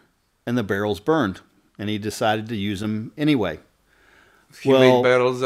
Well, that's why they really started doing it. You know, there's more to the story, I think. But you know, whiskey, if it's not in the wood, you know, it's just, you know, like moonshine, it's just clear. All the taste and color comes from the wood. So you have like... So you basically can get it without aging it, right? You're just going to have moonshine. Yeah. You know, and some people can make some decent moonshine, you know. So it's the aging process basically. Yeah, the aging. And then since they're new barrels, you know, they're going to pick up more of that wood. So like a lot of other manufacturers, say Irish whiskey or Scotch, they might be buying the bourbon barrels to make their whiskey, and it's going to age even longer. But, you know, a lot of those flavors have been taken from the wood already. The different levels of burn is going to different levels of caramelization. So these bourbons, you're going to taste usually a bit of vanilla, a bit of caramel, you know, things like that in them. But anyway, yeah, I like my bourbon. And for most people, like I said, the smoother, and this one I've been, you know, using a lot. So let me show you a little trick with this one. You can't do this with all of them, but I have another sometimes sponsor called Pepperfield. And these are Czech, actually I meant to get the red pepper one. These are Czechs that started, I think they're going to Cambodia, Cambodia or Vietnam, but they're buying the peppercorns. And again, I do the cooking stuff as well. And the ingredients make all the difference. So since this bourbon is so smooth and sweet, a little bit of kick with the pepper, and I meant to put the red pepper in, but it's kind of like a Big Boy's Jack Fire. So it's a little more, now the longer it sits in there, more it'll heat up. I'm really curious. But you're going to start picking up that pepper. Later, I'll do it with the red pepper. Wow. Yeah, but it makes it much more complex just by a simple little thing like that. But that's I've never seen this done by. Is this again? If I'm stupid, excuse me. No, Is this a Kentucky thing or? No, this is something because I have different sponsors. I'm always experimenting with stuff. Man, this is awesome. And this wouldn't necessarily go with but this is a very sweet, smooth bourbon, so you get a little kick with this. Like the Jack Fire, I like it. So for me, that's like a dessert type drink. And we have this candy back home called Red Hots, Red Hot Cinnamon Candy. It's basically like you melted, it's a whiskey version of that, and it's good for what it is. And I do have that occasionally. But this, my Scottish buddy and I were playing around. I'm like, let me try this. I got all these pepper from these guys. And now Pepperfield, they just came out with a pepper gin. Okay. And so I was telling them, they're like, yeah, we just, we're working on, they were working on that time. I was like, well, try this. They're like, yeah, that's good. So, but as it sits, it continues to heat up. But, I don't drink this stuff every day, especially having my own bar. You got to be careful with that. Yeah. But, but I like to sit, and usually I'll have this is just little cigarillos today, but I like to have a good cigar and just kind of wind down with a good whiskey. And even though I kind of have this bar here, it's mostly straight whiskey and bottled beer. And at some of the events I've had, and they were well intentioned because sometimes, a lot of times they're just for guys, but they're open to. Sometimes I have, women in here, and I'm probably going to start having just ladies' nights occasionally as well. But you have to promise to let us film. Oh yeah. Well, some of the ladies' nights in a barber shop. Yeah. Well, because so many of them I know, we want to know what's going on. Well, it looks like it's fun. Well, it is fun. It is fun, but if they are, I don't want to be an asshole. If they will be here, it's not going to be fun. It's a different environment. I did the first 10 years I did hair. I did mostly women's hair, and the men's hair was long. But I got into hairstyling to meet women, and but it's a completely different. If you have a, there you go. So Elena, my first barber that I trained, woman, and some of the barber shops now they think it's only men or only no kids and all that stuff. That's not a traditional. Most barber shops are traditionally most men, but the guys are bringing their sons and stuff. Yeah. And I've worked with some really good female barbers over the years, but they kind of have to be like one of the guys. But it's different. Like if you've got a kid sitting in the next chair or a woman, your conversation is going to be quite different. Same thing in a women's hair salon. If they got a guy in there, that conversation, and women generally are much nastier than guys are when they're on their own. I agree, but they'll really talk. But if there's a guy sitting there, they're not going to do that so much. Okay. So that's why sometimes it's only guys events. Sometimes it's mixed. Mm-hmm. And then again, I think I'll start doing occasionally just for fun, the women's nights. Yeah. This is awesome. I mean, this is, I had a bar back home with some friends. It was when we were younger, and it was so nice to just sit behind the bar, make friends, drink, and so on. Never, ever in my life have I seen this done. It is awesome. It brings so much. Well, you don't have to reinvent the wheel, but I don't want to do everything like other people. So anything I work on, like that beard oil, I'm like, okay, I want mine thicker. I want a different viscosity. First of all, when you have a beard, you kind of know what you want. But I'm like, I don't want the bottle like everybody else. So I want to do my version of it. Not reinventing the wheel, but I want my own spin on things. So same thing with this. I like that. And I've been kind of looking with my buddy doing my own, say a barber's blend. Okay. Same thing, like one of my Mexican friends here. He's got his own tequila line, from Mexico. But it's like a high-end tequila line. It drinks like a good whiskey. And they also have the mezcal, which is a smoked one. And I might put my label and play around with, it's all small projects. It's mostly for fun, but it's... but this is like really spreading the brand way past barbership. I think. Well, like I said, I just push my view of classic men's lifestyle. And that's not going to be everybody's view, but at my age and from where I'm from, my background, and my interest, what I view is a man's man classic lifestyle, good or bad, and it's just the stuff that I do in here. Again, I was telling you earlier, half the time if I'm having events, I'm losing money on it, but I do it because I love it, and that's why I've had people, again, that have sold out stadiums play in this place and want to play again. Like with Martina was visiting, she was in town for a concert a couple years ago before this happened. And can you pass me the zipper? Yeah. She was like, hey, in town, and I want you to meet this friend of mine, David. He's American that lives in Berlin, the older guy. He's in his, but she goes, he's a jazz legend. He's played with all the jazz legends like Herbie Hancock and these kind of guys. And I think you guys hit it off because we both lived in Europe for so long and stuff. And so they were doing several concerts in like Jazz Dock and different places. So she has me come to the hotel and meet them for breakfast, and it's Martina and David and then their friend Sveta, who was Miss Germany. Oh, yeah. And I'm like, oh, that's a nice surprise. And so anyway, we all hit it off, and then I go listen to them at Jazz Dock that night, and then they're like, hey, we want to come see your place before we leave. So they're hanging out, impromptu jam session. Now that old piano's not, you have to really bang at it because a lot of the keys don't work. That's why I've got it set up really like a little bar. But, they just started playing the instruments and stuff. I'm like, oh, man. I said, this is awesome. They're like, what? I'm like, I said, for whatever reason, I can't explain it, but I feel really blessed because this shit happens more and more. And I said, again, some of the people that have played and want to play again, and then they're like, well, Berlin's not that far. We'll do a free concert in here just because we like it. And it's about the music and stuff, Obviously, I'll get sponsors to pay for their hotel or something. But, and you can't have that many people in here. But it is. It's about the music, and they want to jam. And I'm not a musician. Like I said, I can play. I'm trying to learn, again, a little bit of blues harmonica because people ask me all the time, what do you play? I'm like, yeah, the radio, but those guitars and stuff are like clients can come pick up the guitars and play when they're hanging out, So, so anyway, yeah, just stuff like that happening. And the room kind of has its, the whole shop, but this room kind of takes on a life of its own. And again, I've done enough video and stuff with people now, enough connections that, several years ago, I'm like, shit, I want to do my own Christmas special. Because I do Santa Claus stuff, and I'm like, I got the connections and stuff. Damn it, I want to just do a Christmas special.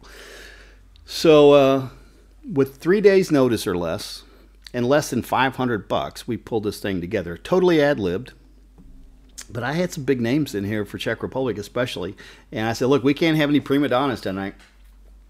We got to make a party out of this. We got a general idea. If everybody has fun, should come off on camera. And then the next day, I was doing little outtake little things, because I'm like, hey, we don't have many followers, so you got to do something to get people's attention.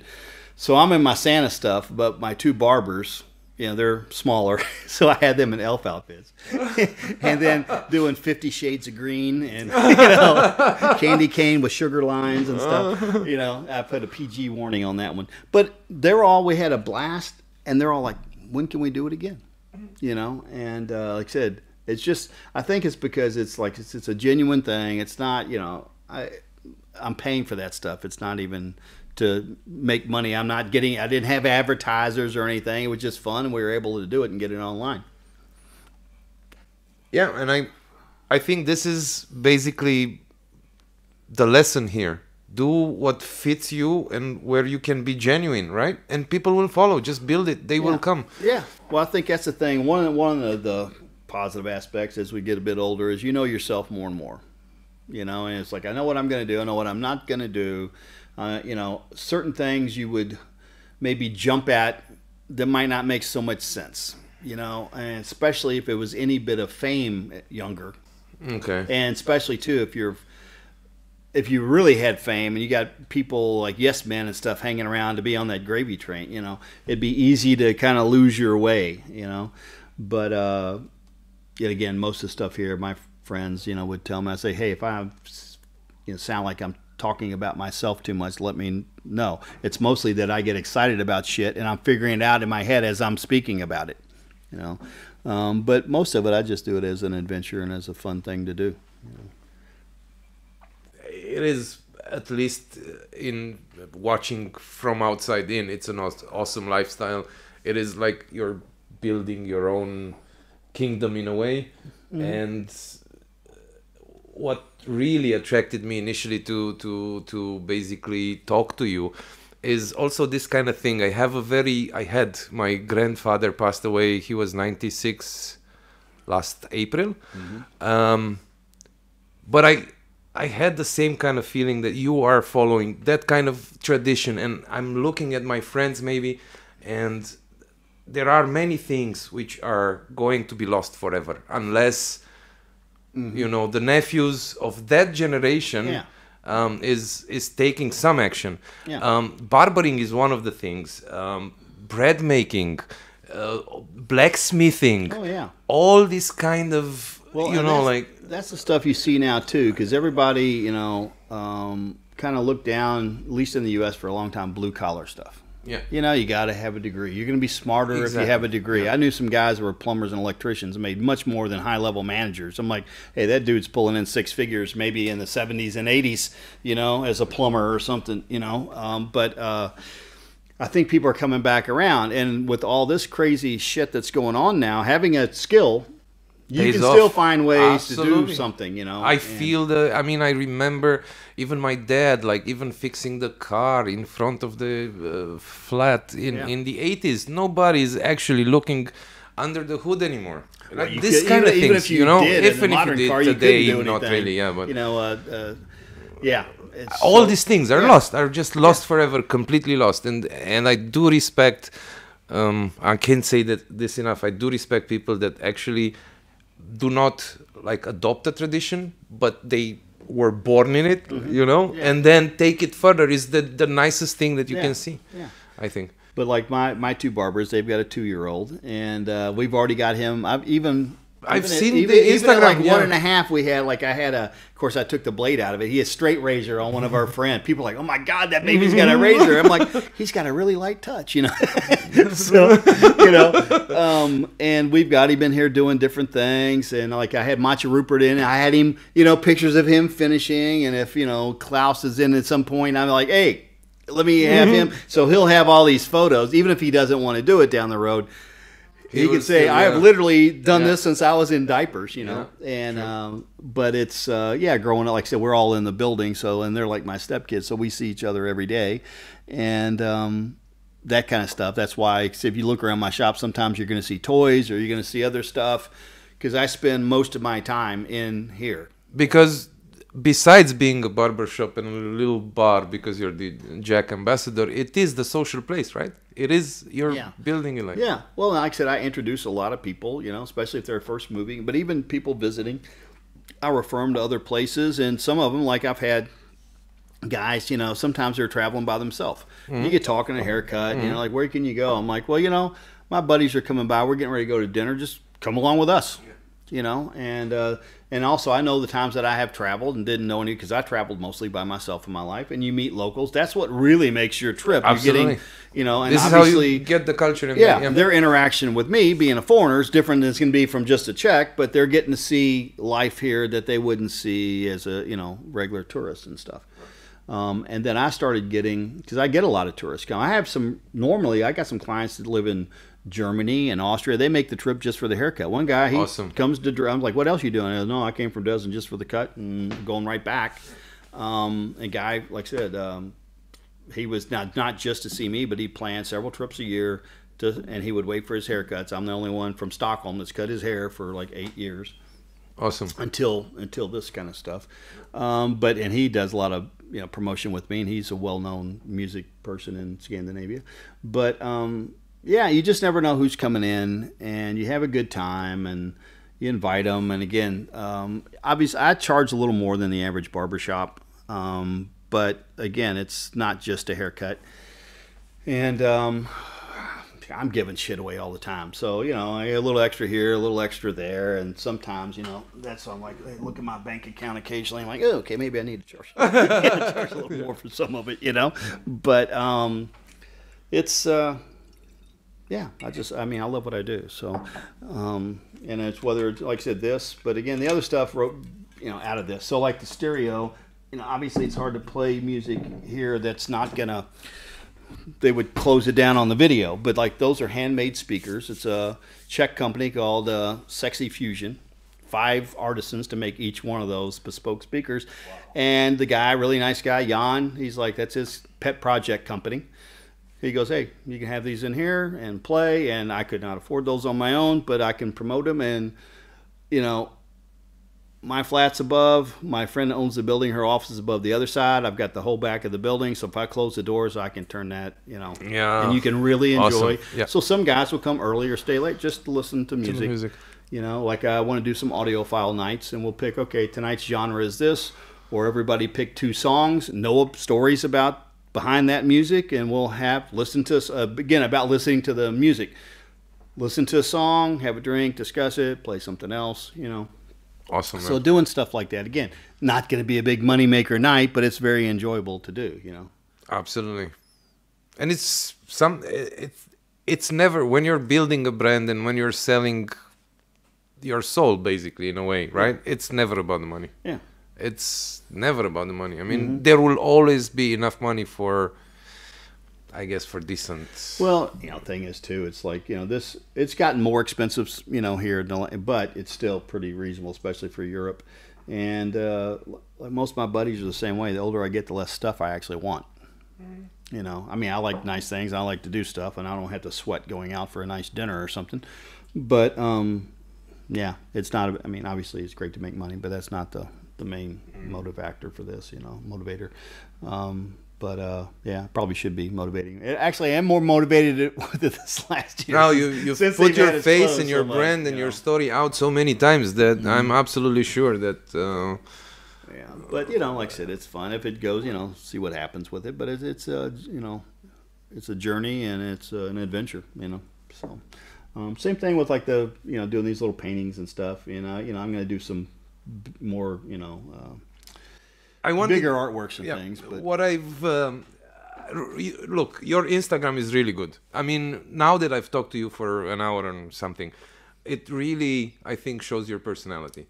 There's a lot of stuff going on there. Barber, Santa, it shows my attention deficit too. It's like all over, And this is actually where I've saw like not a lot of posts of your art, like 3 or 4.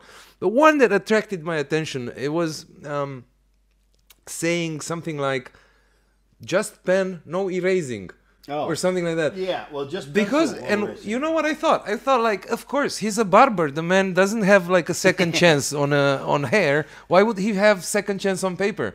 Yeah, well, I don't do all of them like that. It was just an extra challenge for me because I studied painting and that years ago, and when I first moved here, I thought, hey, maybe I'll paint part of the time, cut hair part of the time. But the barbering stuff took off so much. Most of my creativity has gone into that and marketing and things. But again, with the lockdown, I've had more time. But you got to get your skills back, So I made it extra challenging, different little things on myself. So like, this one. It's only marks. It's with pencil, but there's only marks. There's no erasure, no taking away, which makes it, it makes it more challenging, And then this one I did actually of like Steve McQueen. I do lift off some to get some highlights and that in it. But instead of what I really need to be doing is have it set on an easel. You got your reference and you got your, to look at. Okay. I'm sitting in my chair doing this stuff, sometimes intentionally in bad lighting. Okay. Just to make it more challenging. And if I can get a decent likeness, then I'm like, okay, when I set it the way I really want to do, then I'm not going to have much of an issue. So I hadn't done much watercolor. And I'm like, okay, it's one of those things, I think a lot of artists, but it definitely for me, having sketchbooks, when you get some good stuff you really like, you don't want to put crappy stuff in there. But that's really where you're experimenting. So not everything's going to be so great. So I'm like, okay, to take that pressure off me, I've got this little cigarillo case, and I've got these little brushes that just, fold in. And then I, got a couple little cigars, some brushes, and cut out some watercolor paper. So it's not a sketchbook. It's just individual. And I could take them home and put more detail on them. But like, no, this is only about alla prima, one setting. And I'm just dipping the brush into my coffee while I drink it, or into a glass of wine like this one. And this one here, because I wanted some more darks, I started taking the cigar ash so I could get some more darks. But also the service at the cafes and wine bars jumps considerably when you're doing stuff like this. And I'm my own worst critic on no matter what I do. I'm like, oh man, I fixed this or that. But then you kind of forget most people can't draw a straight line hardly. So Absolutely. I mean, this looks amazing to me. I mean, and they're not going to be exact likenesses. I'll use as a basic reference off my phone, like say a Rembrandt or something. I know doing it a la prima with coffee, I'm not going to get that close, and I'm no Rembrandt. But it's good practice. You learn by copying other, especially people that artists that you want to emulate. But yeah, I'm getting ready to redo this whole corner just for myself, just for my art studio, and then I'll probably do one or two showings over the summer, and I'll do different ones. Right now, I'm doing a coffee thing. I'm going to do like endangered animals. Like I like the, you see my big ass cat walking around. I got 2 of them in here, and but I'll do like tigers or whatever, and do some of that. But anyway, yeah, it's just something that, and then the cooking. I'm not mechanical at all. Like putting together an IKEA furniture, I feel like a gorilla. I just want to smash it, and there's always extra parts, But artistic stuff, cooking, and I've trained with some world-class celebrity chefs too. I spent a summer at one of the top Italian chefs' villa in Tuscany with him, and he's I don't know how many television shows and cookbooks and other chefs like that. But I use a recipe, kind of have an idea, but I just do my own thing. Mm-hmm. And I need to actually write more of it down because each time it's going to be a little bit different though. And I think we're going to film another little cooking series now and work on a cookbook. But, you get all this stuff. You can also only do so much. And organization is not my strong set. But I'm going to have to break my day down where part of the day painting, part of the day cooking, part of the day cutting hair. But it's all just stuff that I enjoy doing. But most of it's, like I said, comes down to men's interest. And not that there's plenty of women like bourbon. There's plenty of women like audio equipment. Plenty of women like I got the whole patio and I got a big grill and stuff out there. Plenty of women like barbecuing and grilling. But it's primarily guys that are doing it and spending the money on a $10,000 plus stereo system, Yeah. So I don't have that money, so I get sponsors to well done, Kraig. Take care of me. My dad told me when I was young, he goes, you don't have to be a millionaire to live like one. And actually, you don't have the headache of having the extra homes and all this other stuff too, And I'm like, yeah, that's fun, that's true. And you meet so many people that, I've been invited to do all kind of things, back in the U.S. and here that you're just like, oh, yeah, I've been very fortunate on a lot of stuff. And like, I like to do stuff for people too. So I didn't even know the guy that well. Czech guy that owned a restaurant, and he owns hotels, or did before he passed away suddenly a few years ago. But I was still across the river at the salon, and there was a Czech pub the next block. And I'd been cutting chef's hair there for a while. And Dushan, really nice guy, didn't speak much English. But when the other guy bought it, he came to me for a haircut and wanted a complete redo. And then he'd do whatever you want.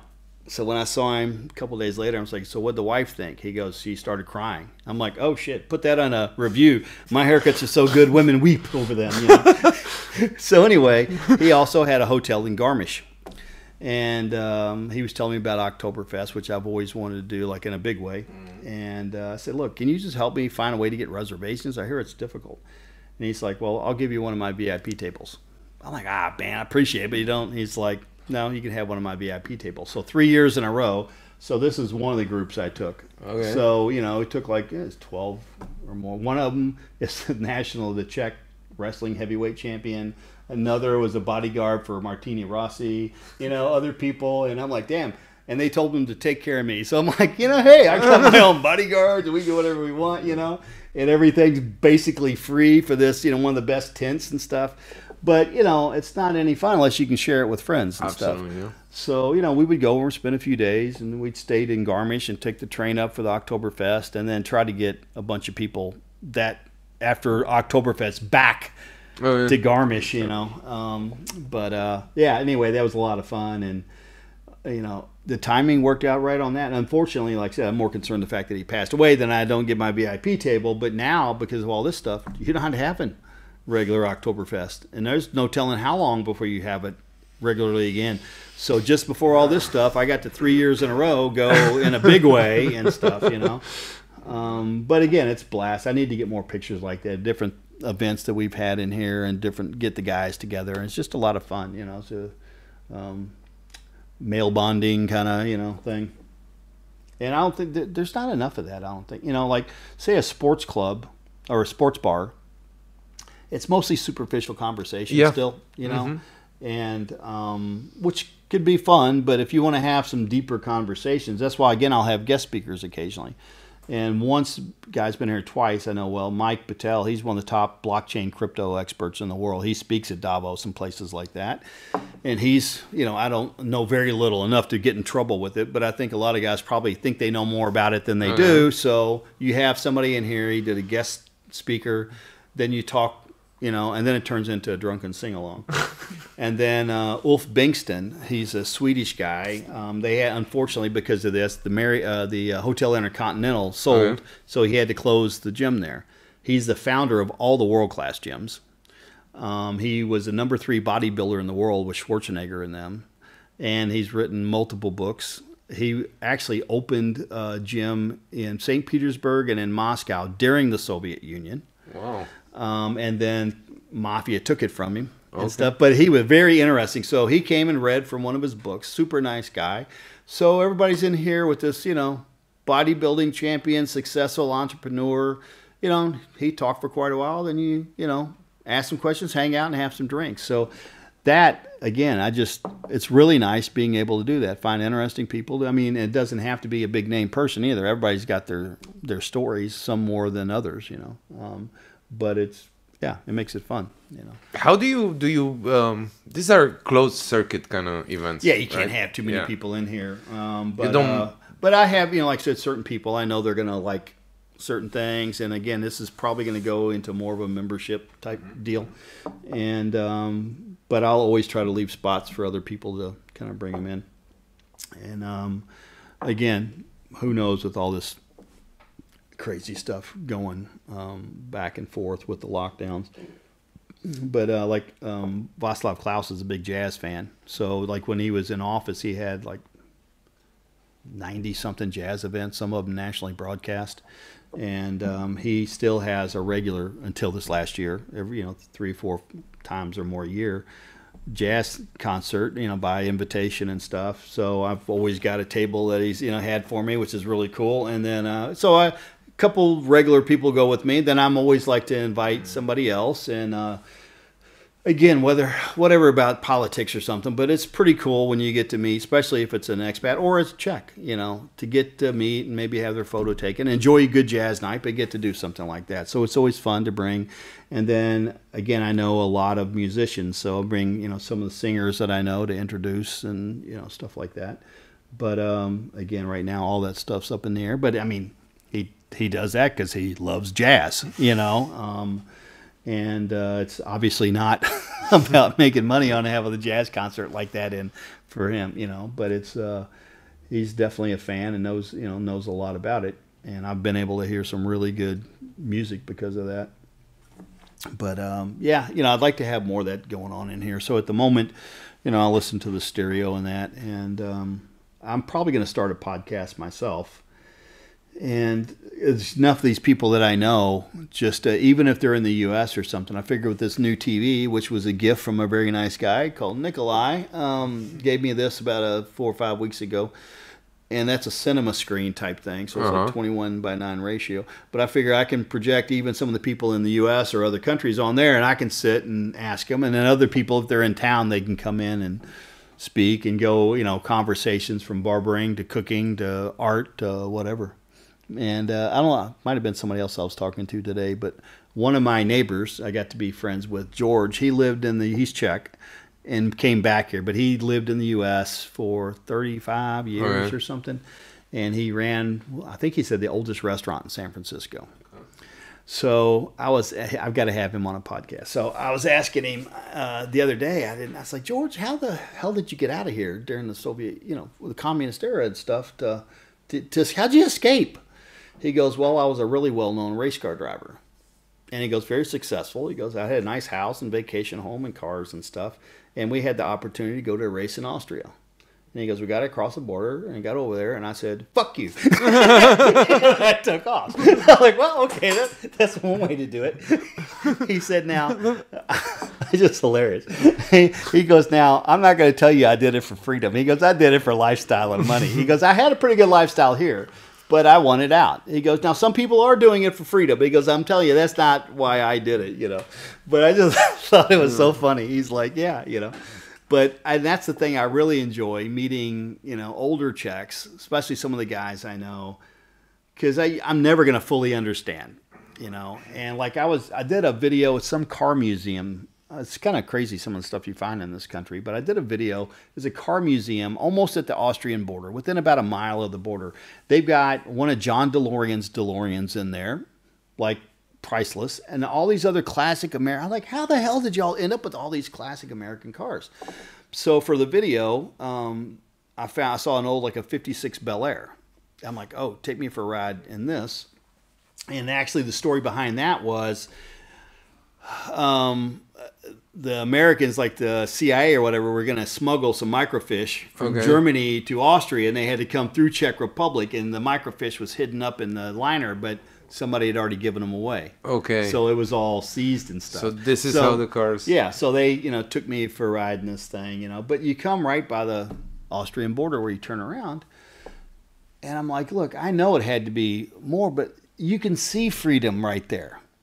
You know, I said, I'm sure there were soldiers and all this stuff. He said, yeah, but, you know, he goes, it could be your best friend in the pub. You think it's your best friend or your neighbor, whoever.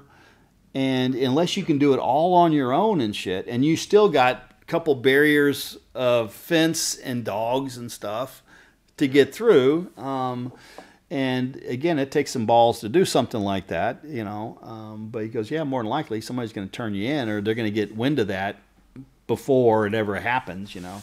And I said, I know it would be very difficult, or a lot more people would have done it. I said, it's just, I can't imagine being able to see it and not get to it, you know, unless you're a famous race car driver. Then you say, ah. You know? But, yeah, it's just interesting hearing stories of people that can really know what was going on, you know, and, or they grew up, like I said, some of the people I know here now that, especially older, you knew who went along with the Communist Party to get better deals and stuff, and then who didn't, and then after things flipped, well, you know, even us as immigrants and foreigners here, we know a lot of what's going on. You imagine if you grew up here and during that time, you're going to constantly see these people. It's a village. So you're like, no, we don't have anything to do with them. And this is a little story behind this or that, you know. Yeah, it's interesting, you know, interesting.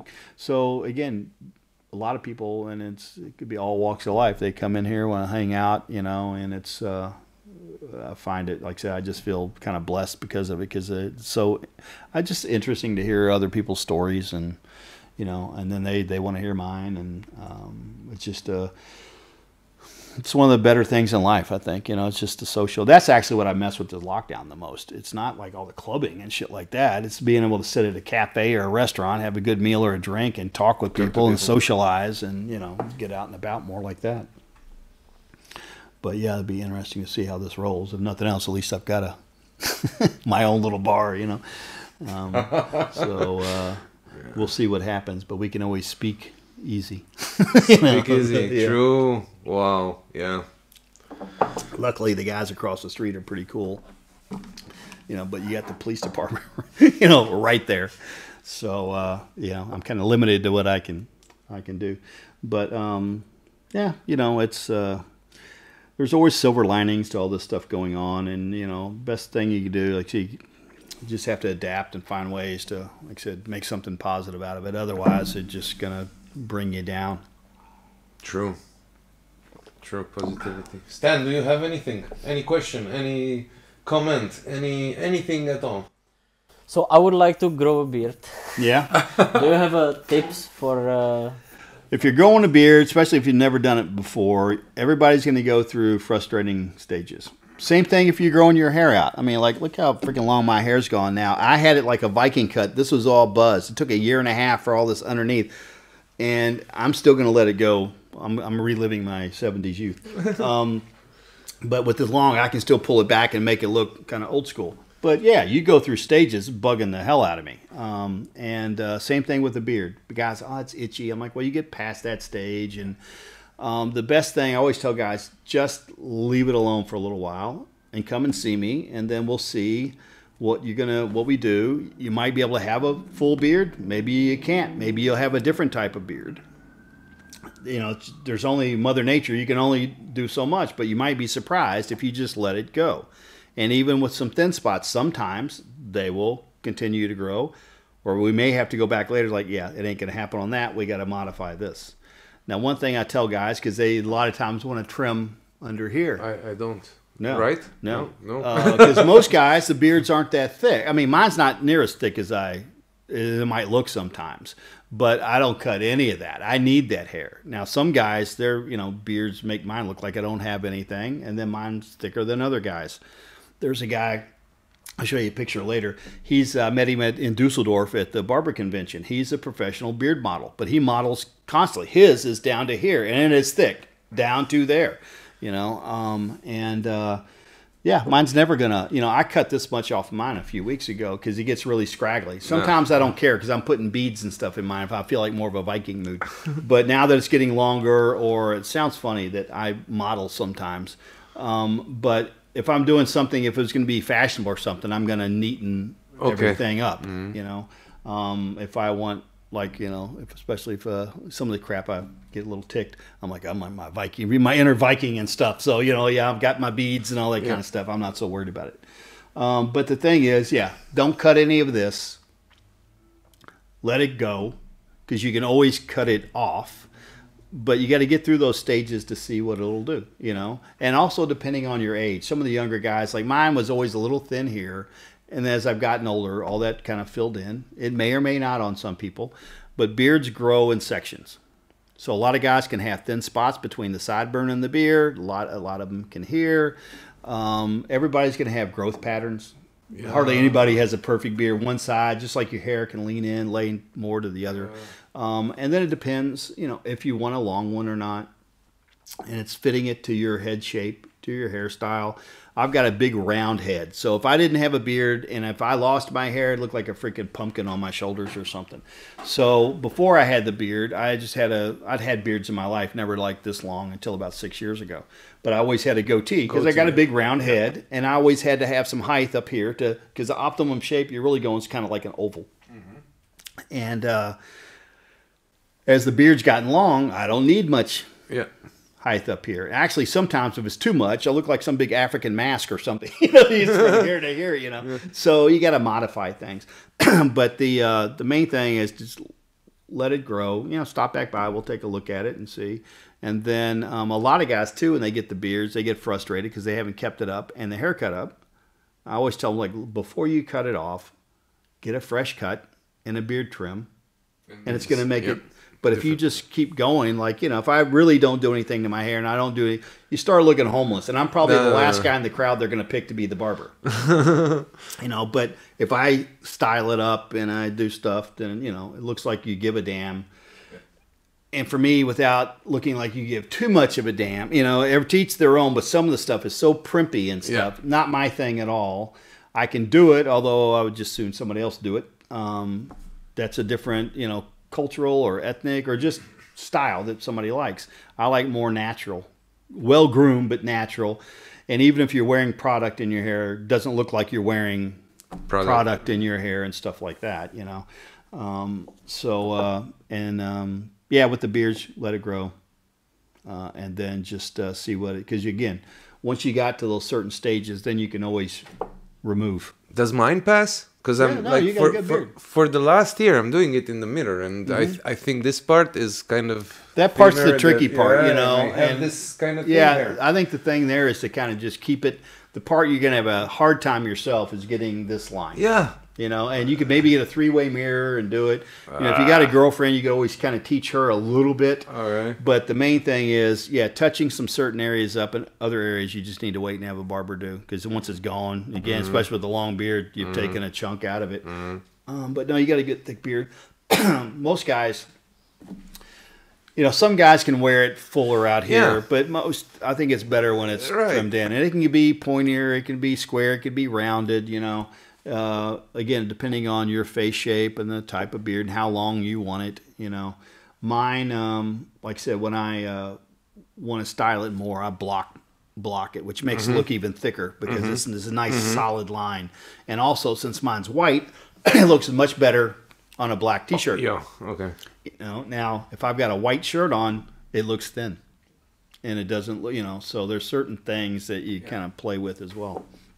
But main thing is taking care of it. I mean, like good products on it. Same thing with the hair on your head, and it's also not just hair; it's the health of your scalp and the health of your skin.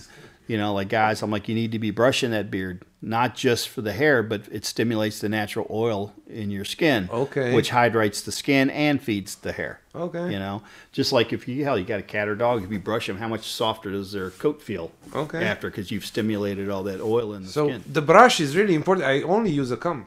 No, the comb, you can shape it, and you also want to get the knots out of it.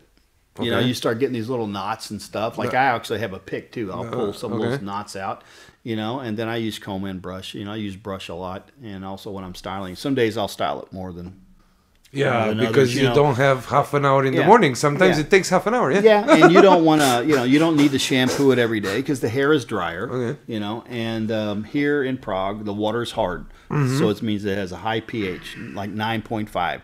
Your hair and skin are acidic; they're 5.5. Water here is highly alkaline. There's high mineral and calcium content, all which is drying to your hair and skin. Then during the winter, you got gas heat. Unless you have a humidifier, that's very drying. You know, and then like I have to watch, even my eyebrows and shit will start drying out and flaking and stuff, especially as a barber. Anybody doesn't look good with white flakes and stuff, but needs to be good quality products. You need to keep it all moisturized. You know, you start itching a little bit. You know, you want to scratch. Obviously, it lifts it up. I love a hot shower. Okay. Well, the hot water really dries your skin out more. Okay. And then you get in there and scrub. That lifts that dead skin off, which is going to come off later, you know. Okay. So, yeah, just using some good oil or balm. You don't have to have a ton of products, and it doesn't have to be super expensive. Like the Angry Beard stuff is very reasonable. But now I did discover, especially when I started working on some of these things, certain oils cost a lot more. Yeah. You know, and yeah, you got to reflect that in the price. But at very least, get some good coconut oil, pure coconut oil Okay. or something. You know, oil's oil. You know, you could use extra virgin olive oil. Obviously, it's going to smell a little bit like extra virgin olive oil, though. So, you know, depends on who you're with. Might be good. you Do know? you blow dry it after you apply the oil? I do. Yeah, and see, and actually, you want that oil or the balm in first because the heat will work that into the hair shaft. Okay. So your hair is going to absorb that. So it's actually going to be healthy. If you're using a lot of heat and you're not doing any of that, you're going to dry the hair out even more. Okay. It's just like the hair on your head. You know, if it's shorter, you're not going to notice the damage as much because it's constantly being cut off. If you want it longer and you want it healthy, you need to keep that in mind, you know. So again, it doesn't have to be a ton of products, but you want good quality shampoo. You could use the same one on your head for most people.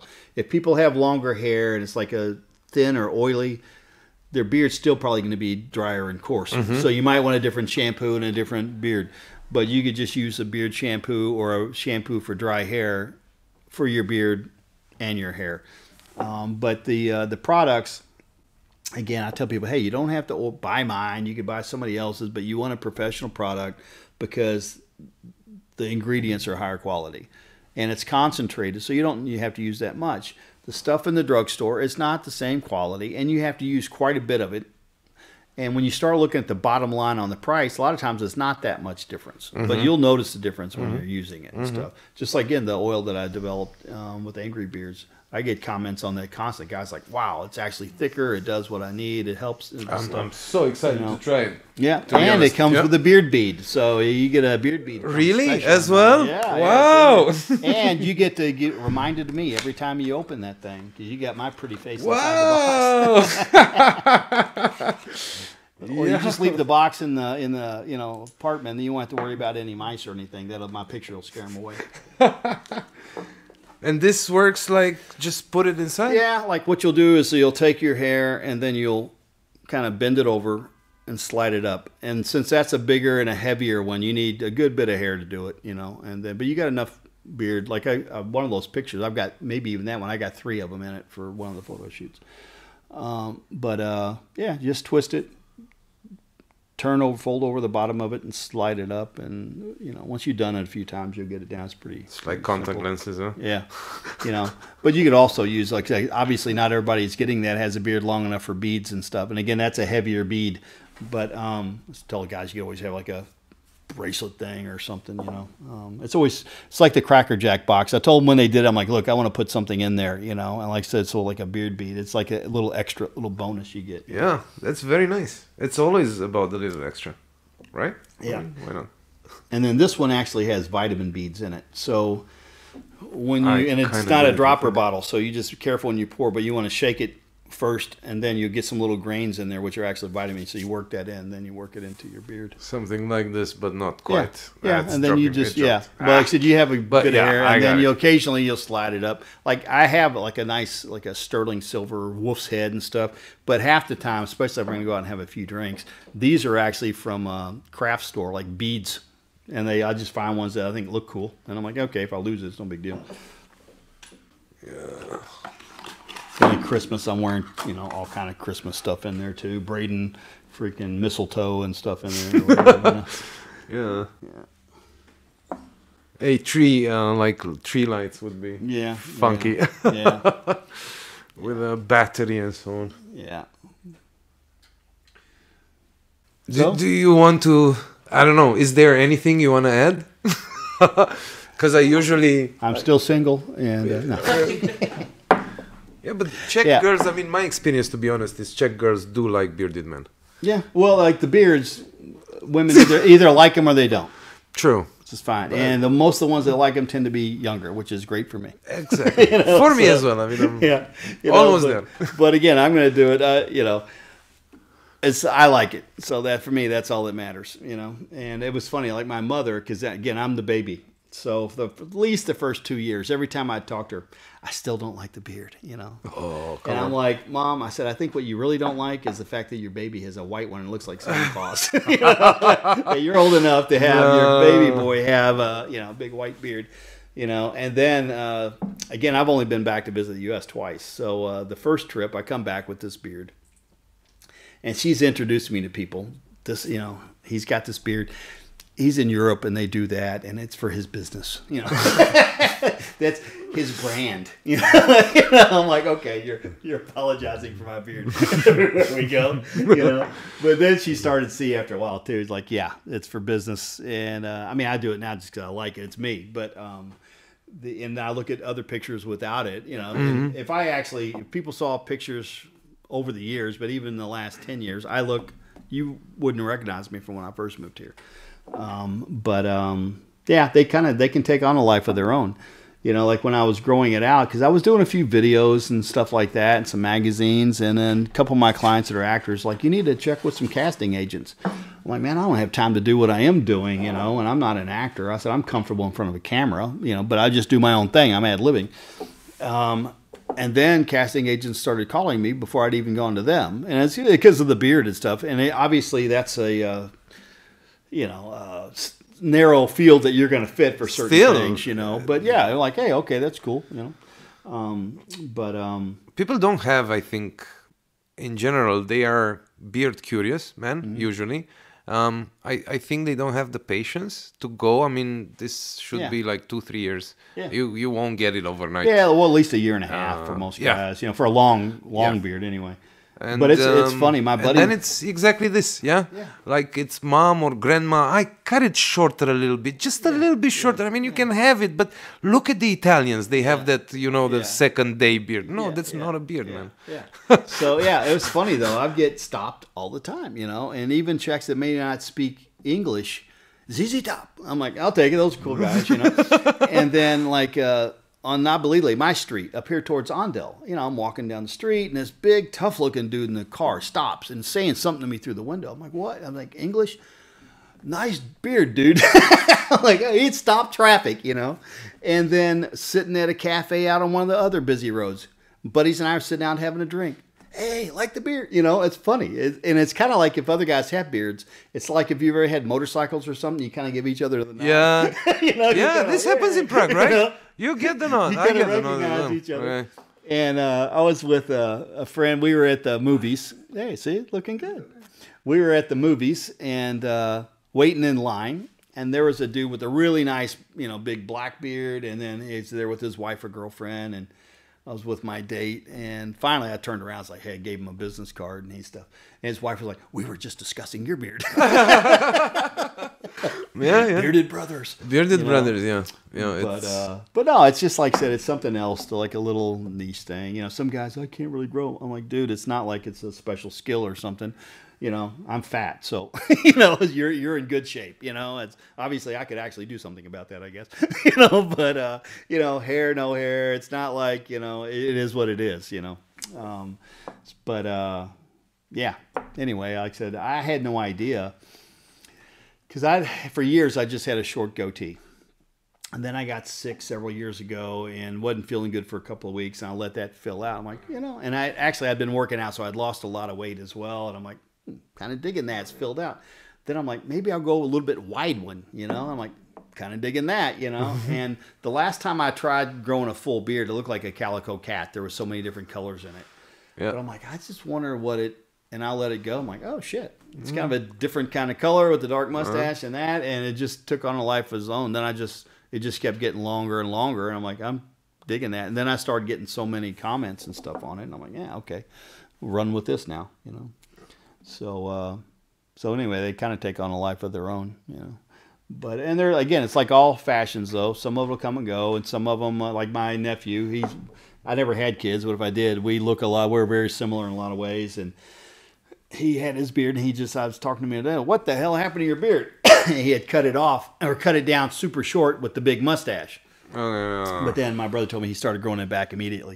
So I think a lot of guys, some guys will continue to leave it off, but a lot of them, if they cut it off, you're talking, occasionally I have a bad dream, like I've messed it up or I got lost it or, like, oh shit, this is going to take a year and a half. Yeah. And I've got a brand in beer products. This isn't good, so, but you're like, yeah, that's a long time. And people like, you cut it off for the summer? What are you talking about? Cut it off in the summer. Because like these women with this long, beautiful hair, you think they cut it off every summer because it's hot or something, does it like shaving it once every 3 years? Does it make it like thicker? No, it's just folklore, right? It's bullshit. Well, the thing about, because if, that's always been people say, oh, you shave it, it comes back. Same thing, eyebrows and stuff. I said, if that's the case, you could just keep shaving your head and your hair would come back. No. That's it really. He was like, hey, shave, okay, now it's coming back thicker. The thing is, when you shave, because the hair naturally is tapered, but when you shave, it's cutting it off blunt. And then especially some of the thicker hair, you're going to notice that. It's going to be coarser. Same thing with your eyebrows. Once you've taken that and you cut that blunt, you might notice that. Duh. They're not coming back thicker, right. though. Or you're going to notice, like, say, between here, which, you don't want a unibrow, but you're going to notice those hairs sticking out. Same thing on here. It's not going to make it thicker. Now, I do tell people, for a little tip, is if you are thinning, everybody's in some level, even the women, but especially men, some level of thinning, is you need to massage your scalp. Really? And if you do that for 2 or 3 minutes, 2 or 3 times a day, get in the habit of it, everybody's going to have different success. But I've had some guys actually have some very dramatic success. Super cool. Because it stimulates the blood flow. And like these treatments like minoxidil and Rogaine and all that, they discovered that through heart patients. And like the blood pressure, the vasodilator medicines, they got that blood, the flow stimulated. And over the decades that I've cut hair, I've had a lot of heads in those chairs. Most guys, the scalp, the pores start closing up, the scalp gets tight as a drum, and there's no circulation. So a simple thing to do, doesn't cost anything. And I always tell the guys, before you go for other treatments and stuff, do something natural. And like the hair replacement, I was talking about this in a video about a week ago, is I've just seen many more bad jobs than good jobs. And they're still, even if it's a hair here or hair there, they're still taking sections. And then I think what they're doing now is they suture that skin together so you don't see it so much, but you're still going to have patterns in the scalp that way. And a lot of guys, they want to go short hair later. Well, you can't really do that without showing these scars or lines, you know. And they may come. There may be some guys that are surgeons that are good enough to do it. And I don't know how it is in Europe, but from what I have seen in the U.S., a guy could be a dermatologist and go take a seminar on this and legally be able to do hair transplants. And I'll never forget, this was back, I was like, you know, 22, 23 at the time, cutting a guy's hair. And he's like, he had young guy, and you're more self-conscious when you're young if it's thin and stuff, you know. And then also before, you didn't have the shaved heads. Guys, you know, wanted that hair. So he had a hair replacement. And this poor kid, he's like, what can I do? It looked like a farmer had taken big plugs evenly down in like 3 rows. And at that point, I said, look, you know, I had more of a temper back then. I said, if somebody did that to me, I'd meet him in the parking lot and I'd beat him half to death. You know, I said, because legally, he took hair from here and he put it there. He had no business doing it. He had no, and again, this is with a lot of the medical field and even plastic surgeons, because I've had some over the years. I'm like, y'all take art classes as well? Because most of you are left brain. And just because you can clinically do something doesn't mean you have any aesthetic eye for it. True. And most of them agreed with me. But I'm like, so you have a guy that is, you know, medical, but he doesn't really know anything about hairstyling. He doesn't know how stuff should actually look and fit. You know, some are better than others. Like there's a plastic surgeon here, Patrick, that's a really nice guy that I've met. And he told me, he goes, yeah, for that reason, he went to Paris to study some of the stuff, you know, and some of the people will take it to another level like that. Yeah. Anyway, this guy, I don't know whatever happened, because even if he hasn't removed and moved around, you're going to have all these little round scars. You know, so I would tell anybody looking at it, obviously that's an extreme case, but I still don't forget that after, you know, damn near 35 years. Get lots of references, do a lot of research. I've hardly ever met any person that only had it done once. Okay. And you're talking about a year, because it has to heal, then it has to grow, then it has to fall out, and then it's got to start growing again. Whoa. Again, some guys, and obviously too, if you see actors, or you'll see some actors or some people like that where they've had the hair done, but you got to realize they got a ton of money. Those doctors' reputations are on the line as well, and they're able to get top shelf type stuff. Not that the average guy can't maybe find that, but you know, anyway. And then my dad, he was an expert at doing hair pieces. And like everybody's always made fun of those, but a good one, you would never know a guy's got one on. Everybody says that, right? Yeah. But you need to have somebody that knows what the hell they're doing to cut it and fit it on you. And then you need more than one, and they're expensive. Okay. And you got to replace them and stuff. But again, if somebody really, I was like, hey, you might even want to look at this, especially when they're younger, before you go start doing surgery on your head. But the best thing is... Do they hold the... Yeah, there's different ways to do it. You know, mostly there's adhesive stuff. But most of the guys, you would never... I've actually had some so good... Guys sit in my chair, I almost started cutting their hair before they almost had to tell me they had one on. If you have a really good one. I guess that's a pass. Yeah, yeah. You know, so, but again, a lot of guys are lazy and cheap after a while. Yeah. You know, that's why I talk most of my guys out of getting hair color, because I know they're not going to keep it up. Okay. And especially if they have a short hair, it's just going to look like they need their hair colored, as opposed to looking natural. And like this city, you see a lot of horrible hair color walking around, because it's especially some of these women that are doing it themselves, and you got all this regrowth, and it would look much better if it was just natural. It just looks like, oh, you need to get your hair done. No. You know, so it depends if you keep it up or not, you know, that kind of thing. But if you have a good barber, it should be able to make you look like you got more hair. There's different little cuts, and most guys, I was telling a gentleman this the other day, I'm like, but most guys are like, hey, I'm losing my hair, I need to grow more, which is the exact opposite. I can see what they're thinking, but that's the exact opposite, because it's going to make it stringy usually. Absolutely. It's going to draw attention. You're not going to look as confident. It looks like you're trying to cover this stuff up. That's why I always, I mean, since I've... Yeah, but a lot of guys... Especially before, they were doing these comb overs. I mean, one way or the other, or swirling it around, and a whole can of hairspray. A wind catches like a freaking lid popping up, you know. But the balding was more taboo. You know, you didn't hardly have anybody. And so they were trying this shit. And for some reason, they thought in the mirror it looked okay. There's a study saying that it's just excess of testosterone, so it's good. Usually, yeah, it is. I mean, there was a guy I went to school with, and really by the 5th grade, he had a pretty decent beard. And by 7th grade, he put most men to shame, his beard. But now by senior year of school, he was fairly bald. Really? Yeah, so it's this early surge of testosterone and stuff. But yeah, it's sticking more natural. And like I said, there's before a lot of guys, they're like, hey, maybe I should just shave it off. I'm like, you might have a little while. You know, if you do, not a lot of time styling it, but I can let me just do my thing on the cut, and we can make it look like you've got more hair, you know, without being any kind of comb over. But most guys, like I said, they've let it grow too long, and it's just stringy and hangs, or it flops in the wind. I'm like, no, dude, that's not good. You got, you know, but there's other things you can do. But that's where you need to find, like I said, a barber with a, and there's barbers who've gotten better and better over here. But one with some experience has done different type of hair types and stuff like that. You want to talk politics in the end? You can end your podcast on politics. No, not really. I mean, as you walk in, there is that magazine cover you've done in 2016. Yeah. Tell us about that.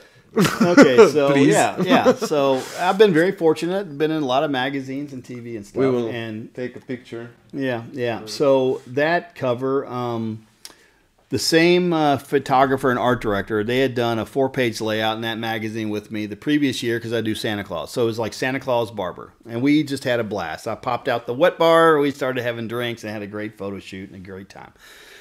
So they were doing issue just before the election in 2016, and they wanted to interview Americans who were voting every different way. And like I said, people come to me because they know I'm here and that I do some stuff, so it's easy to interview with me. And so my thing was actually from what the cover looks like and for what the article is. If you see the article, even though it's in Czech, everybody that they interviewed, you know, me, it was just me here. The other people weren't interviewed here. They gave you a piece of poster board and a marker. You could write whatever you want. And mine was something like, you know, in English, obviously. You know, they're all full of shit, basically. Get rid of them all and start over again. You know, and I didn't think of Trump one way or the other before. I figured like a lot of guys, you know, it's successful businessman, but like a lot of people, any of that level, a bit of a, you know, arrogant or whatever. But I didn't really know much about him, and nor did I care so much. And I didn't even vote in that election. So after we did the article, and since we had so much fun doing that previous shoot, they're like, we need something for the cover. And so this thing just kind of evolved, you know, and they're like, if you got something American, and as I showed you, I pulled out that Colt Peacemaker. Now, I don't have my gun permit here yet, so this is just like a Colt Peacemaker, and each individual bullet actually shoots BBs. So it is legal. I will get my gun permit, though. So anyway, I pulled this out. And I was like, yeah, this is pretty American, the classic cowboy pistol and stuff. And then they're like, have you got an American flag? I'm like, no, but there's an Army surplus just at the end of the block at that time. So they go and get the flag. And the guy's like, hey, can you drape it over your shoulder or like a toga? I'm like, well, toga? Shit, that's like the Statue of Liberty. And we're all like, ooh, Statue of Liberty, you know? So then I was like, okay, she's holding, what am I going to hold, a light? Or the guy's like, gun. You know, and then they're like, I'm like, well, she's holding a book also. And then I'm like, oh, Bible. And they're like, you've got a Bible. I'm like, yes, I've got a Bible. So then, you know, doing it, I'm like, we'll see where this goes, but this could be like, I could look like just a complete horse's ass, or maybe we pull it off. But shit, I got a chance for a magazine cover, so yeah, let's roll the dice. And it's become like an iconic image. That's brought me a lot of business. Czech TV, a producer for Czech TV saw it. Czech TV did a documentary on me because they saw that cover and stuff. But I'm like, it's either going to pull this off or not. But that's brought me a lot of attention, that thing. But I also tell people when you get into politics, because a lot of people don't like Trump or they don't like the conservative viewpoint, you know. And actually over the years, I became a bit of a fan of Trump, and because I've done a lot of research on child trafficking and stuff. And he was the only one fighting that shit. You mean the Alex Jones QAnon thing?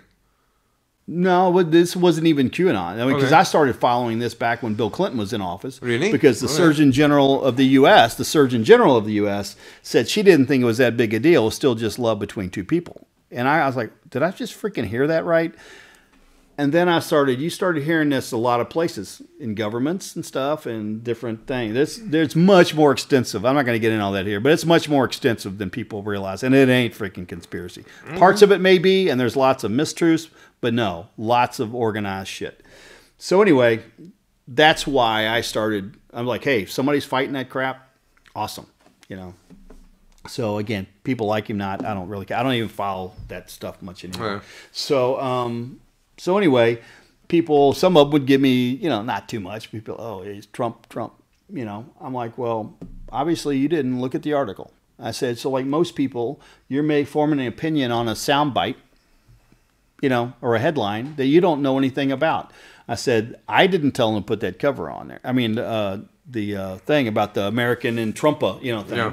I said, now, I don't have a problem with it. And it wasn't like some, you know, dark thing they were doing, but with that image, obviously it fit. No, the cover is great. Now, if they'd have put Hillary on there, I'd have been pissed probably. But you know, I didn't really care about it one way or the other. But I saw it, I'm like, okay, it is what it is, you know, and it fits the image and stuff. And but I tell people, I'm like, no, if you looked at, you don't even have to read it Czech. I mean, you can read English. All you got to do, if you would have looked in the article at all, beyond the cover, beyond the surface, you would see that I said they're all full of shit. You know, so, but I think that's like most of life. Most people are forming their opinion on sound bites. They're regurgitating sound bites, you know. It's just like we're overfed and undernourished. It's, you know, it's the same thing with information. You only have so much time to research. And again, are you just taking in the main narrative and not at least looking at other, you know, other things? So I spent a lot of my time, and that's been one of the things with this last year too. I've had a lot more time to do a lot more research. And with what I do for a living over the years, everything from intelligence agencies, agents for clients. One was an NSA bureau chief, you know, others physicists or politicians or cops or mob bosses that I know. And when you can start getting the same story from different people on things, right. You know, I'm like, hey, you can write whatever the hell you want to write, but I'm getting enough of this that I'm going to go with what I think. Now, maybe something will come out. I'm open to hearing other information. Maybe it'll change my mind, you know. But anyway, that's what the cover. And but I didn't even vote in that election. But that cover helped a lot. And then I got the other cover, the Barber magazine. That again, asked for shit. So they had invited me, the same guy that puts on the Barber convention in Dusseldorf. So while we're at the hotel, the convention, we're at the bar having a drink, and he's like, "Hey, we're going to come do a article on you." So they're coming from Freiburg to do this article on me after the convention. And I said, "Yeah, I heard that you might be doing that." I'm like, "What's the what I got to do to get the cover?" He's like, "What? You want the cover?" I'm like, "Yeah." I said, "Now, not that I'm that big a narcissist." I said, "It is fun, you know," but I'm like, "That's really good for business." You know, I said, "The other cover was a blast. That's helping a lot." I said, "But this is actually what I do." And this is one of the leading barber magazines in Europe. And they wrote me up as one of the top barbers in Europe. I'm like, I get the cover. That works really well for me. And he's like, "Well, it's my magazine. If you want the cover, you can have the cover." But now if I wouldn't have asked for it, I wouldn't have got it. And another Czech guy that actually, his family escaped to Munich when he was a kid, and he owns the pomade shop, which is based out of Munich. So all these old school products, and Stan's a great guy, and he's an expert on that. And he's friends with these guys. So at the same time, Stan had a book that came out all on all these, you know, really nice hardback book on all the products and all this history of this. And they probably would have given it to Stan. And I could have understood if they did, you know. But Stan was gracious enough to not push that. And so when they came and did the article, and they were filming, we're sitting around, I'm like, okay, so when we were in Dusseldorf, I asked you, I said, now we were drinking. I said, but when I asked you, you said I could have the cover. He goes, did I? I was like, yeah, you did. I said, hey, you know, I'm not going to push it too much, but yeah, I want it. I said, so what's my chance? He's like, 80%. I'm like, well, that's not 100%. You know, so anyway, I'm like, okay, hopefully I get it, but I'm not going to push him too much, but I'm going to push a little bit. So then I had Lynn Turner from Deep Purple and Rainbow in here, and I put their stuff all behind, when I was filming. So after that, I sent pictures like, "Hey, I got you some product placement here." So that at least 5% more. 5% more. So he didn't even say anything; they just sent it to me when it came out, But again, if I wouldn't have been upset if he didn't do it, and I wasn't gonna push him, but in a fun way. But I wouldn't have got that cover if I wouldn't have asked and stuff. So that's what I tell people all the time. I'm like, put yourself out of your comfort zone, ask for things. And I'm always looking for certain connections, especially that fit my brand. So I was going to Pardubice for a couple of years getting my back worked on. So I'd be on the train, and I was on the Leo Express. They were serving Royal Crown Cola, RC Cola. And they had rebranded, the packaging and stuff. And I'm like, oh, shit, that fits my brand perfectly. It's from just south of Atlanta. Yeah. So the Southern soft drink and stuff. I know about that, And I said, that would fit. Even the look of the can that reads fits this perfectly. So I didn't want to do a cold call, though. I'm like, how can I get through these guys? At some point, I got to meet somebody that can get me in there. And Kofola owned them. And actually, Kofola did a little commercial with me in here. And then afterwards, it was all like stop motion with photos and stuff. And afterwards, they didn't use me because they liked it, but they said I was too old for the. And actually, when they explained it to me, I was like, yeah, really, But anyway, I had that connection anyway. So one of the casting agents who had signed me up for some stuff, she called me and said, "Hey, I don't normally do this. This is a favor for someone, but their company, they're doing this Southern product, and they need some Southerners to explain some cultural stuff to them." I'm like, Royal Crown Cola? She's like, how'd you know? I was like, that's how my life's been here. Serendipity. It's supposed to be. Wow. So we go, and of course, I'd already met some of the people from the other commercial and stuff. And so after me and another really nice American guy, an actor here, Mark, we talked to him for a couple hours, and it'd be like me doing a commercial on even Czech. Even though I've been here for a while, you're not going to understand all the cultural stuff. And they're talking about this whole campaign was Southern slow. So they're like, so people are kind of slow? I'm like, I wouldn't go for that aspect. I said, look, this is from like 1904, 1905 when it started, before air conditioning. It's hotter than hell. You had to take a siesta type thing. You needed a cold drink. You got to slow things down. That's what this is. So we gave him some ideas, and one of the commercials exactly. I'm like, hey, guy in the rocking chair with his cold drink, the hound dog sitting there, on the front porch and stuff. Yeah. So anyway, then, Winchester rifle. Winchester rifle. Yeah, or the shotgun. So anyway, it did that, and after we did our little thing, I'm like, look, you guys should use me. Find some way to get me connections to Royal Crown Cola for this thing, and they did. So we started talking about some stuff. So they brought me to Ostrava to get on stage for their entire sales force for Czech Republic and Slovakia. Whoa. And then they were introducing that campaign along with other stuff that they do on this regular thing, I guess. And the brand managers were more nervous than me, because going on stage, we didn't know what we were going to really be doing. I'm like, I'm fine, I'll wing it, and do my little, dog and pony thing. It'd be kind of fun up in front of 350 people, not knowing what I'm going to do until I get on stage. But I said, look, be clear, I don't speak Czech, so I don't know what in the hell y'all are saying up here, except that obviously you're putting these commercials. I said, so you're going to have to tell me when to talk, and you're going to have to tell me when to shut up. Obviously, you can see I have no problem talking. So they're like, we got the CEO on stage.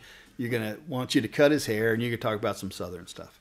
So I'm like, yeah, I can do that. So let's just kick this Southern, Old South up really high. So I go out in front of this audience. I'm like, Dobry den, y'all. And then I was like, can any of y'all pronounce Royal Crown Cola? Because that is not how it's pronounced. It's Royal Crown. And then I'm like, all right, big boss, let me hear you say it. And he's like, ruh. I'm like, now you see what us foreigners with that de jure and stuff. It's so easy, is it, So we just joked around. I cut his hair. And then afterwards, the brand manager, she was like, oh my God, I was so nervous. You didn't even ask him how he wanted his hair. I'm like, well, his hair looked like crap, so I knew it was only going to look better. She goes, well, he liked it, and she goes, and the people loved you. They're like, he's just like the guys in the commercials, I'm like, well, that's good and bad, you know. It's like I was trying to be a little more rednecky with it. But, you know, it's fun. It's like, hey, yeah, I get to get up in front of 350 people. I don't know who the hell they are. I couldn't have done that when I was younger. You know, same thing. I was on stage for 150 hairdressers in Germany for one of the, and they're all experienced hairdressers. You're going to do a little thing. And shit, again, I hadn't been on one of these things for decades. I pretty much knew what people were going to do, but I was one of the headliners. And, you know, they want to learn something, but they need to be entertained and shit. But they know how to cut hair, so they want to learn a couple tricks. But I come in there because I'm usually in my cowboy boots and stuff. You know, I grew up with horses, and it looked nothing like anybody else up there. I just do my thing, and they were nervous about who they were going to have in my chair on stage. I'm like, look, man, I don't care. Put whoever you want. If I can't do something to their hair, I shouldn't be on your stage anyway. But most people are bringing their own models. They've done all this stuff. But a lot of them, and everybody else on stage was talented, but they're artistes a lot of times. And they want to do all this flashy shit that you'll never do in a hair salon. Most of the models have to be redone after the show in the backstage and stuff. And one of the guys, and again, very talented, and he brought his own models. You know, some of these shears are like razors right up the back of this girl's head. So, and I didn't see it first. Elena, I took my barbers with me. She's like, oh, shit, she's bleeding. They had to take her backstage and patch her up. I'm like, well, I'm good. You know, if I don't cut the shit out of my client, I'm good to go. So we get up there, and they got, you know, big screens to show the, you know, close-ups and stuff. And I have to have a translator over there. It's kind of surprised me. Not that I expect everybody to speak English, but I have so many Scandinavian friends, I would almost think they're American or something, that it surprised me how many Germans don't speak. You know, so I got a translator, and I said, look, I'm going to, you know, show you some tricks and tips on this, but I'm going to tell you what a barbershop, at least the South's like, you know. And so this one story I tell them, I'm like, most barbers, you know, independent. You're not much on people telling you what to do. Even if you work at a shop, you mostly work for yourself, you know, and you're used to doing your own thing. And a lot of the traditional shops, especially when I was younger, you know, you're playing practical jokes and stuff on each other and on clients. And then you're always going to have some slow times. Yeah. So, like, it might be in summer, you might have several hours slow. Everybody's sitting around in the middle of the day. So you're going to do either practical jokes and shit you don't need to be getting into, or you're going to maybe learn guitar, play guitar, read. You know, the Bible Belt where I'm from, there's always going to be one kind of preacher, barber in there studying the Bible and stuff. Yeah, you're going to practical jokes and shit. So I tell them, I say, I'm going to tell you a story.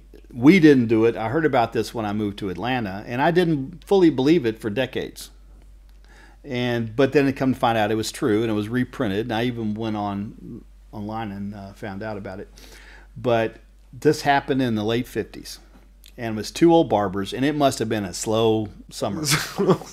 So back in the 50s, when you had movies and all news about Martians and little green men and stuff, you know, and the TV shows and all kind of stuff about this. So it's in the public eye.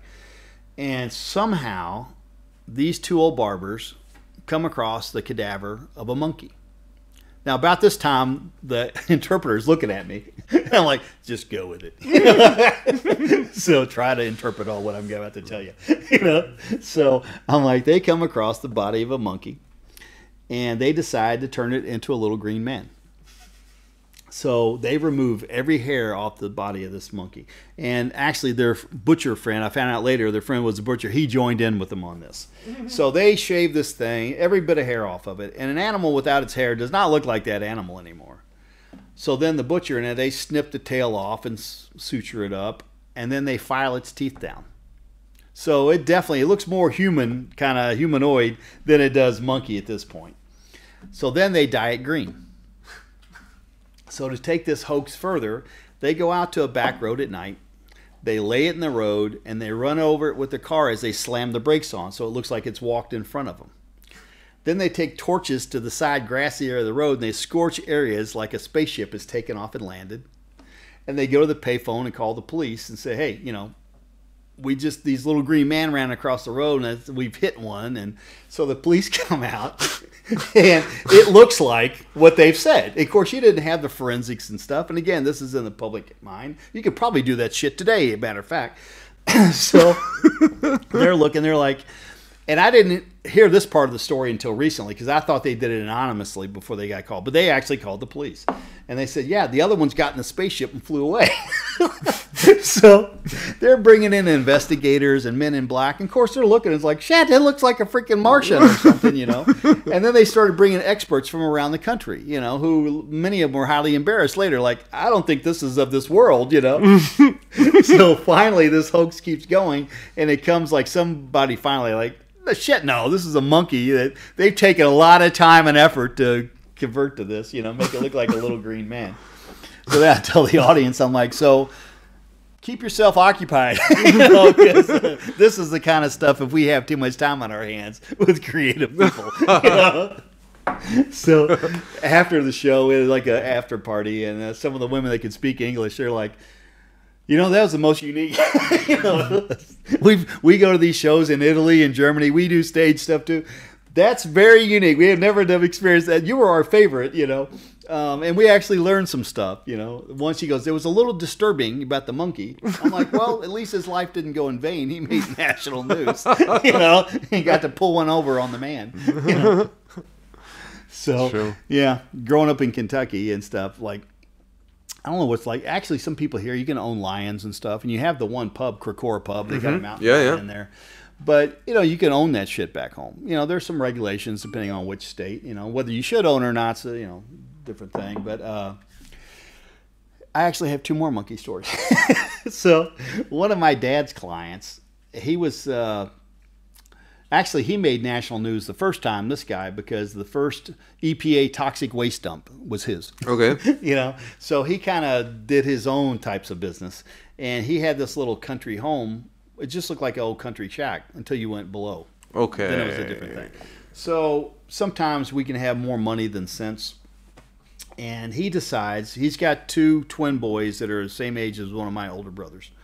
And they had, you know, like us, they had horses and stuff and stables. And he decides he's at a circus, he buys a chimpanzee. Okay.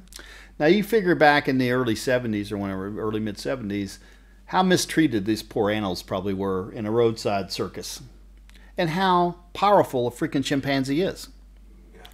So he decides he's going to buy this thing and teach it to work around the barn to help his boys out, cleaning stalls and doing chores.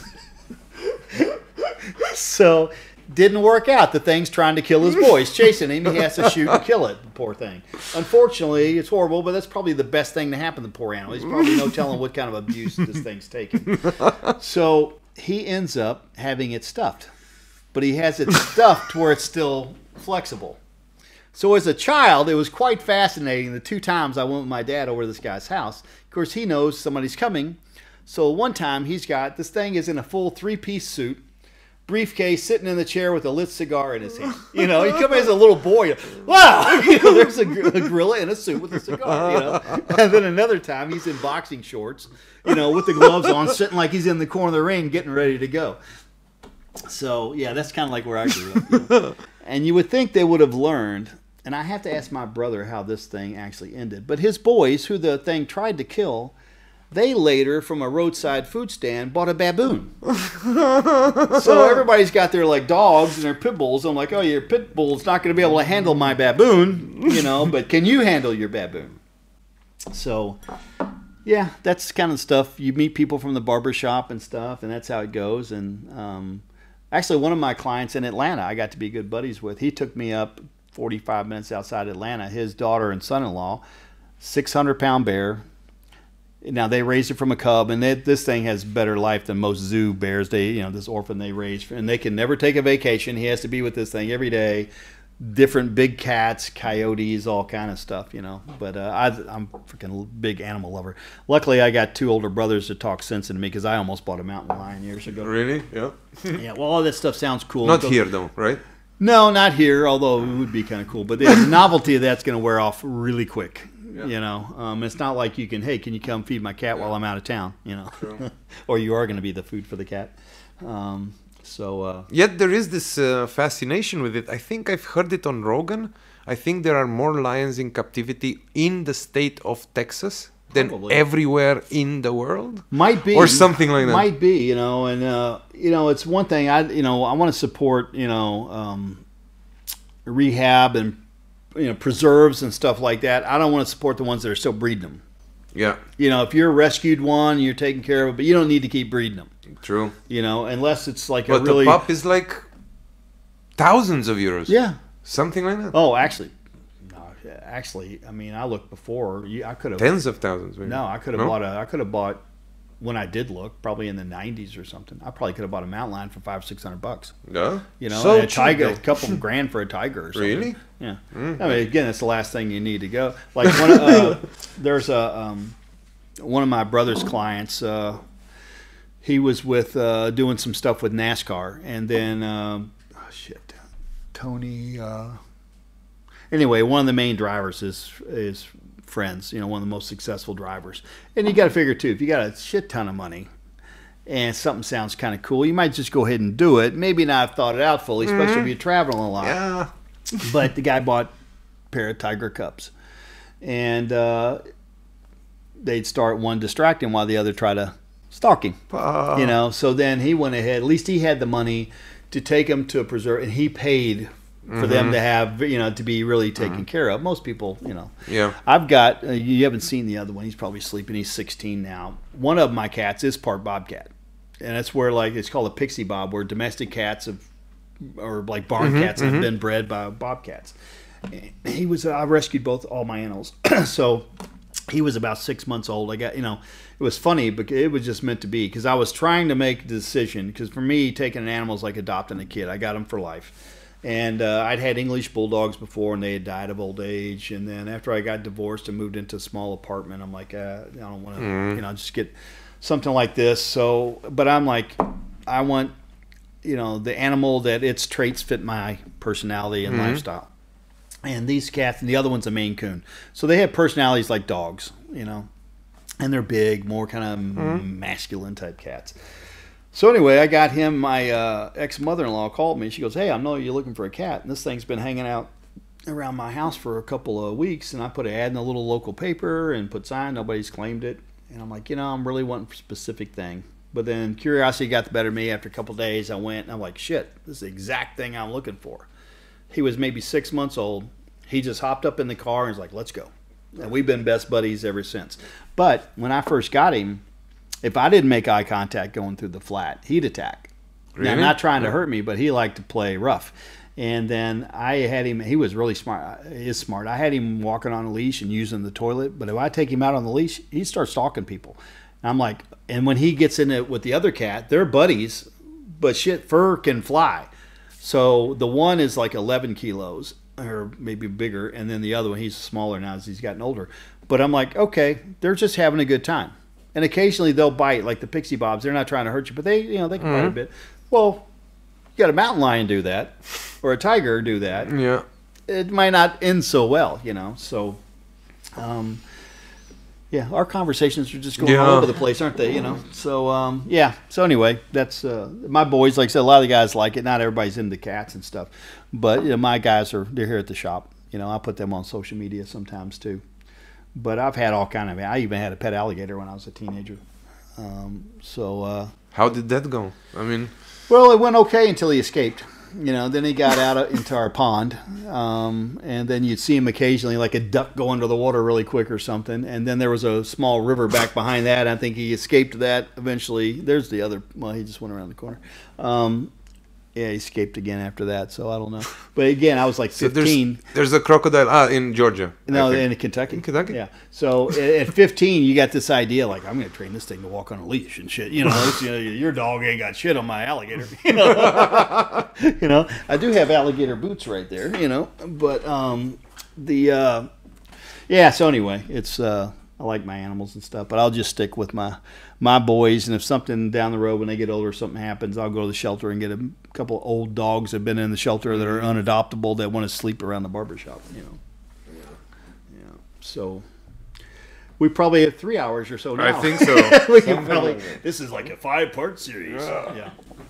Do you have anything else? No? Yeah, he's like, shit, this is plenty. His ears are hurting. Oh, sorry, didn't mean to throw that at you. What I usually ask at the end is, if you could snap your fingers and change the world, what would you do? I would be supreme leader. No.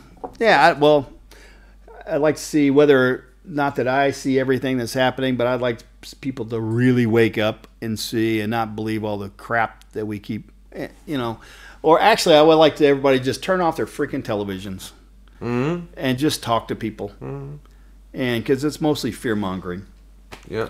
I think most of us, we don't care what color somebody is, what religion, what they are and stuff. And on an individual basis, and we all have some prejudice. And I have some too, because where I grew up, I don't, or at least shit pops in your head because you were brought up with this. And then I've got friends that are Muslim. I've done volunteer work with my church in Turkey during the earthquakes, Muslim countries. I don't care, but certain things in the media get pissed like freaking, Yeah. But I'm like, all right, who's put that stuff in my head? There's some, there's stereotypes for reasons too. Absolutely. I project plenty of Southern stereotypes, I'm sure. But if, most people on an individual basis, they don't care, and if they would at least look into stuff as well, because people also remember stuff they heard in the news. Maybe, that place you go, they're bombing. I'm like, well, yeah, 20 years ago there or something, or this here, and what you're familiar with, because people before, because I like to go different places, and they're like, oh, you going somewhere, they had a bombing there. I'm like, actually, that's the safest time to go then, right after. I said, but no, you're thinking of something that happened years and years ago, but in Atlanta, before the 96 Olympics, we had bombings. But the thing is, people were from there, and they kind of knew, and they didn't, I said, now, as a tourist coming over, though, oh, shit, there's bombings there. There's, massive amounts of murders and all that stuff. I said, but you live there. You kind of know where to go and not to go and stuff, and you don't think about it as much because your life is there. But I said, these other places, it's easy to get pissed off, and they start flying whoever's flag to, like, take these assholes out, nuke them, this kind of crap. I'm like, okay. Like during one of the first, Gulf War, maybe, turn them to glass, or, I'm like, all right, so the people we're supposedly going to liberate, you're just like, I said, why don't you just leave them alone then, and I always support soldiers and, the guys. I don't necessarily support the politics, but I'll always support, because I think they have soldiers and cops. They're doing, most of them are patriotic guys wanting to do something good, but, I think most of that shit's run by the bankers and their business deals more so than the freedom that's being delivered. No, I just, like I said, I think people, if they would just talk and be able to talk about shit that might be uncomfortable or make fun of shit. I'm fine making fun of myself, other people making fun, especially depending on the culture you're from. Like other guys that weren't from these cultures, me and some buddies together, you just give each other shit. If you said something that didn't come out quite right, that sounds kind of stupid, you got to pounce on it. I kind of got a black belt in that. So, we're just giving each other shit, but there's no ill will to it. Yeah. It's just fun. It has no meaning. It's just for fun, So, like one of my buddies here, Jomos, he moved here like 3 months after I got here. We met through a church group and he moved here from India. He doesn't have any older brothers or anything, and he comes and we're talking. And I'm like, come on, my little brown friend, let me buy you a beer. He's like, what? I'm like, come on, Mowgli. You're like, Mowgli, you racist? I'm like, would I be taking you for a meal and beer if I gave a shit? I said, Mowgli, my first movie was Jungle Book. I would have given anything to be Mowgli as opposed to putting my ass in school. I'm like, to be in the jungle with a big bear and shit for a friend, that's pretty cool, So then I guess he asked some friends at work, shockingly he's in IT. It was one of the companies. I'm like, oh, really? So I guess they gave him there. He's like, you, what do you call him? You cracker, you honky. I'm like, oh my God, man, words, you cut me quick. But if you can't mess with each other and joke around, or a couple friends, like one of my, Arab buddies, I'm going to want to ask stuff, and I'm like, look, you can't be the voice for the whole Arab world. I understand that, and I might even ask something that's quite insensitive just because I want to know the answer, but it's like without us being able to have a dialogue and to ask stuff, because again, when it comes down to personal level, most of us are cool and get along, but they continually try to divide and conquer. Like right now, mask, no mask, vax, no vax. Job, no job. Lockdown, not lockdown. And this is constant. White, black. This, that, this. And if people would just put that shit aside, I think, we would have a lot less problems. So that, if I had one big wish, it would be that. Yeah. Thank you very much, Kraig. Thank you. It was so awesome to just remember all the things I've lived in the South just by hearing your accent and stuff like that, and then seeing this wonderful, wonderful place. And well, at some time, I'm going to kick off my grill series again. We'll see if Stream or somebody buys that, but we'll do, I'll cook some fried chicken and stuff, real fried. Most people have never had real fried chicken. Kentucky. Real fried chicken. We didn't touch that. And yeah. Oh, my Kentucky Colonel. Yeah. Us on whatever you're on. So please like and share. First of all, follow Kraig. It's American Barber in Prague.com and Kraig Casebier on Instagram, Facebook, YouTube. I'm kicking off a YouTube channel here soon. I don't have much on there right now. I also realized I've been looking at cameras there, and I've been looking over here the whole time. Well, hey. There's also Angry Beards, right? Yeah, they might Angry have Beards, yes. Yeah. Okay. Yeah. So thanks for watching. Thanks for if watching. you made it through this long. Yeah.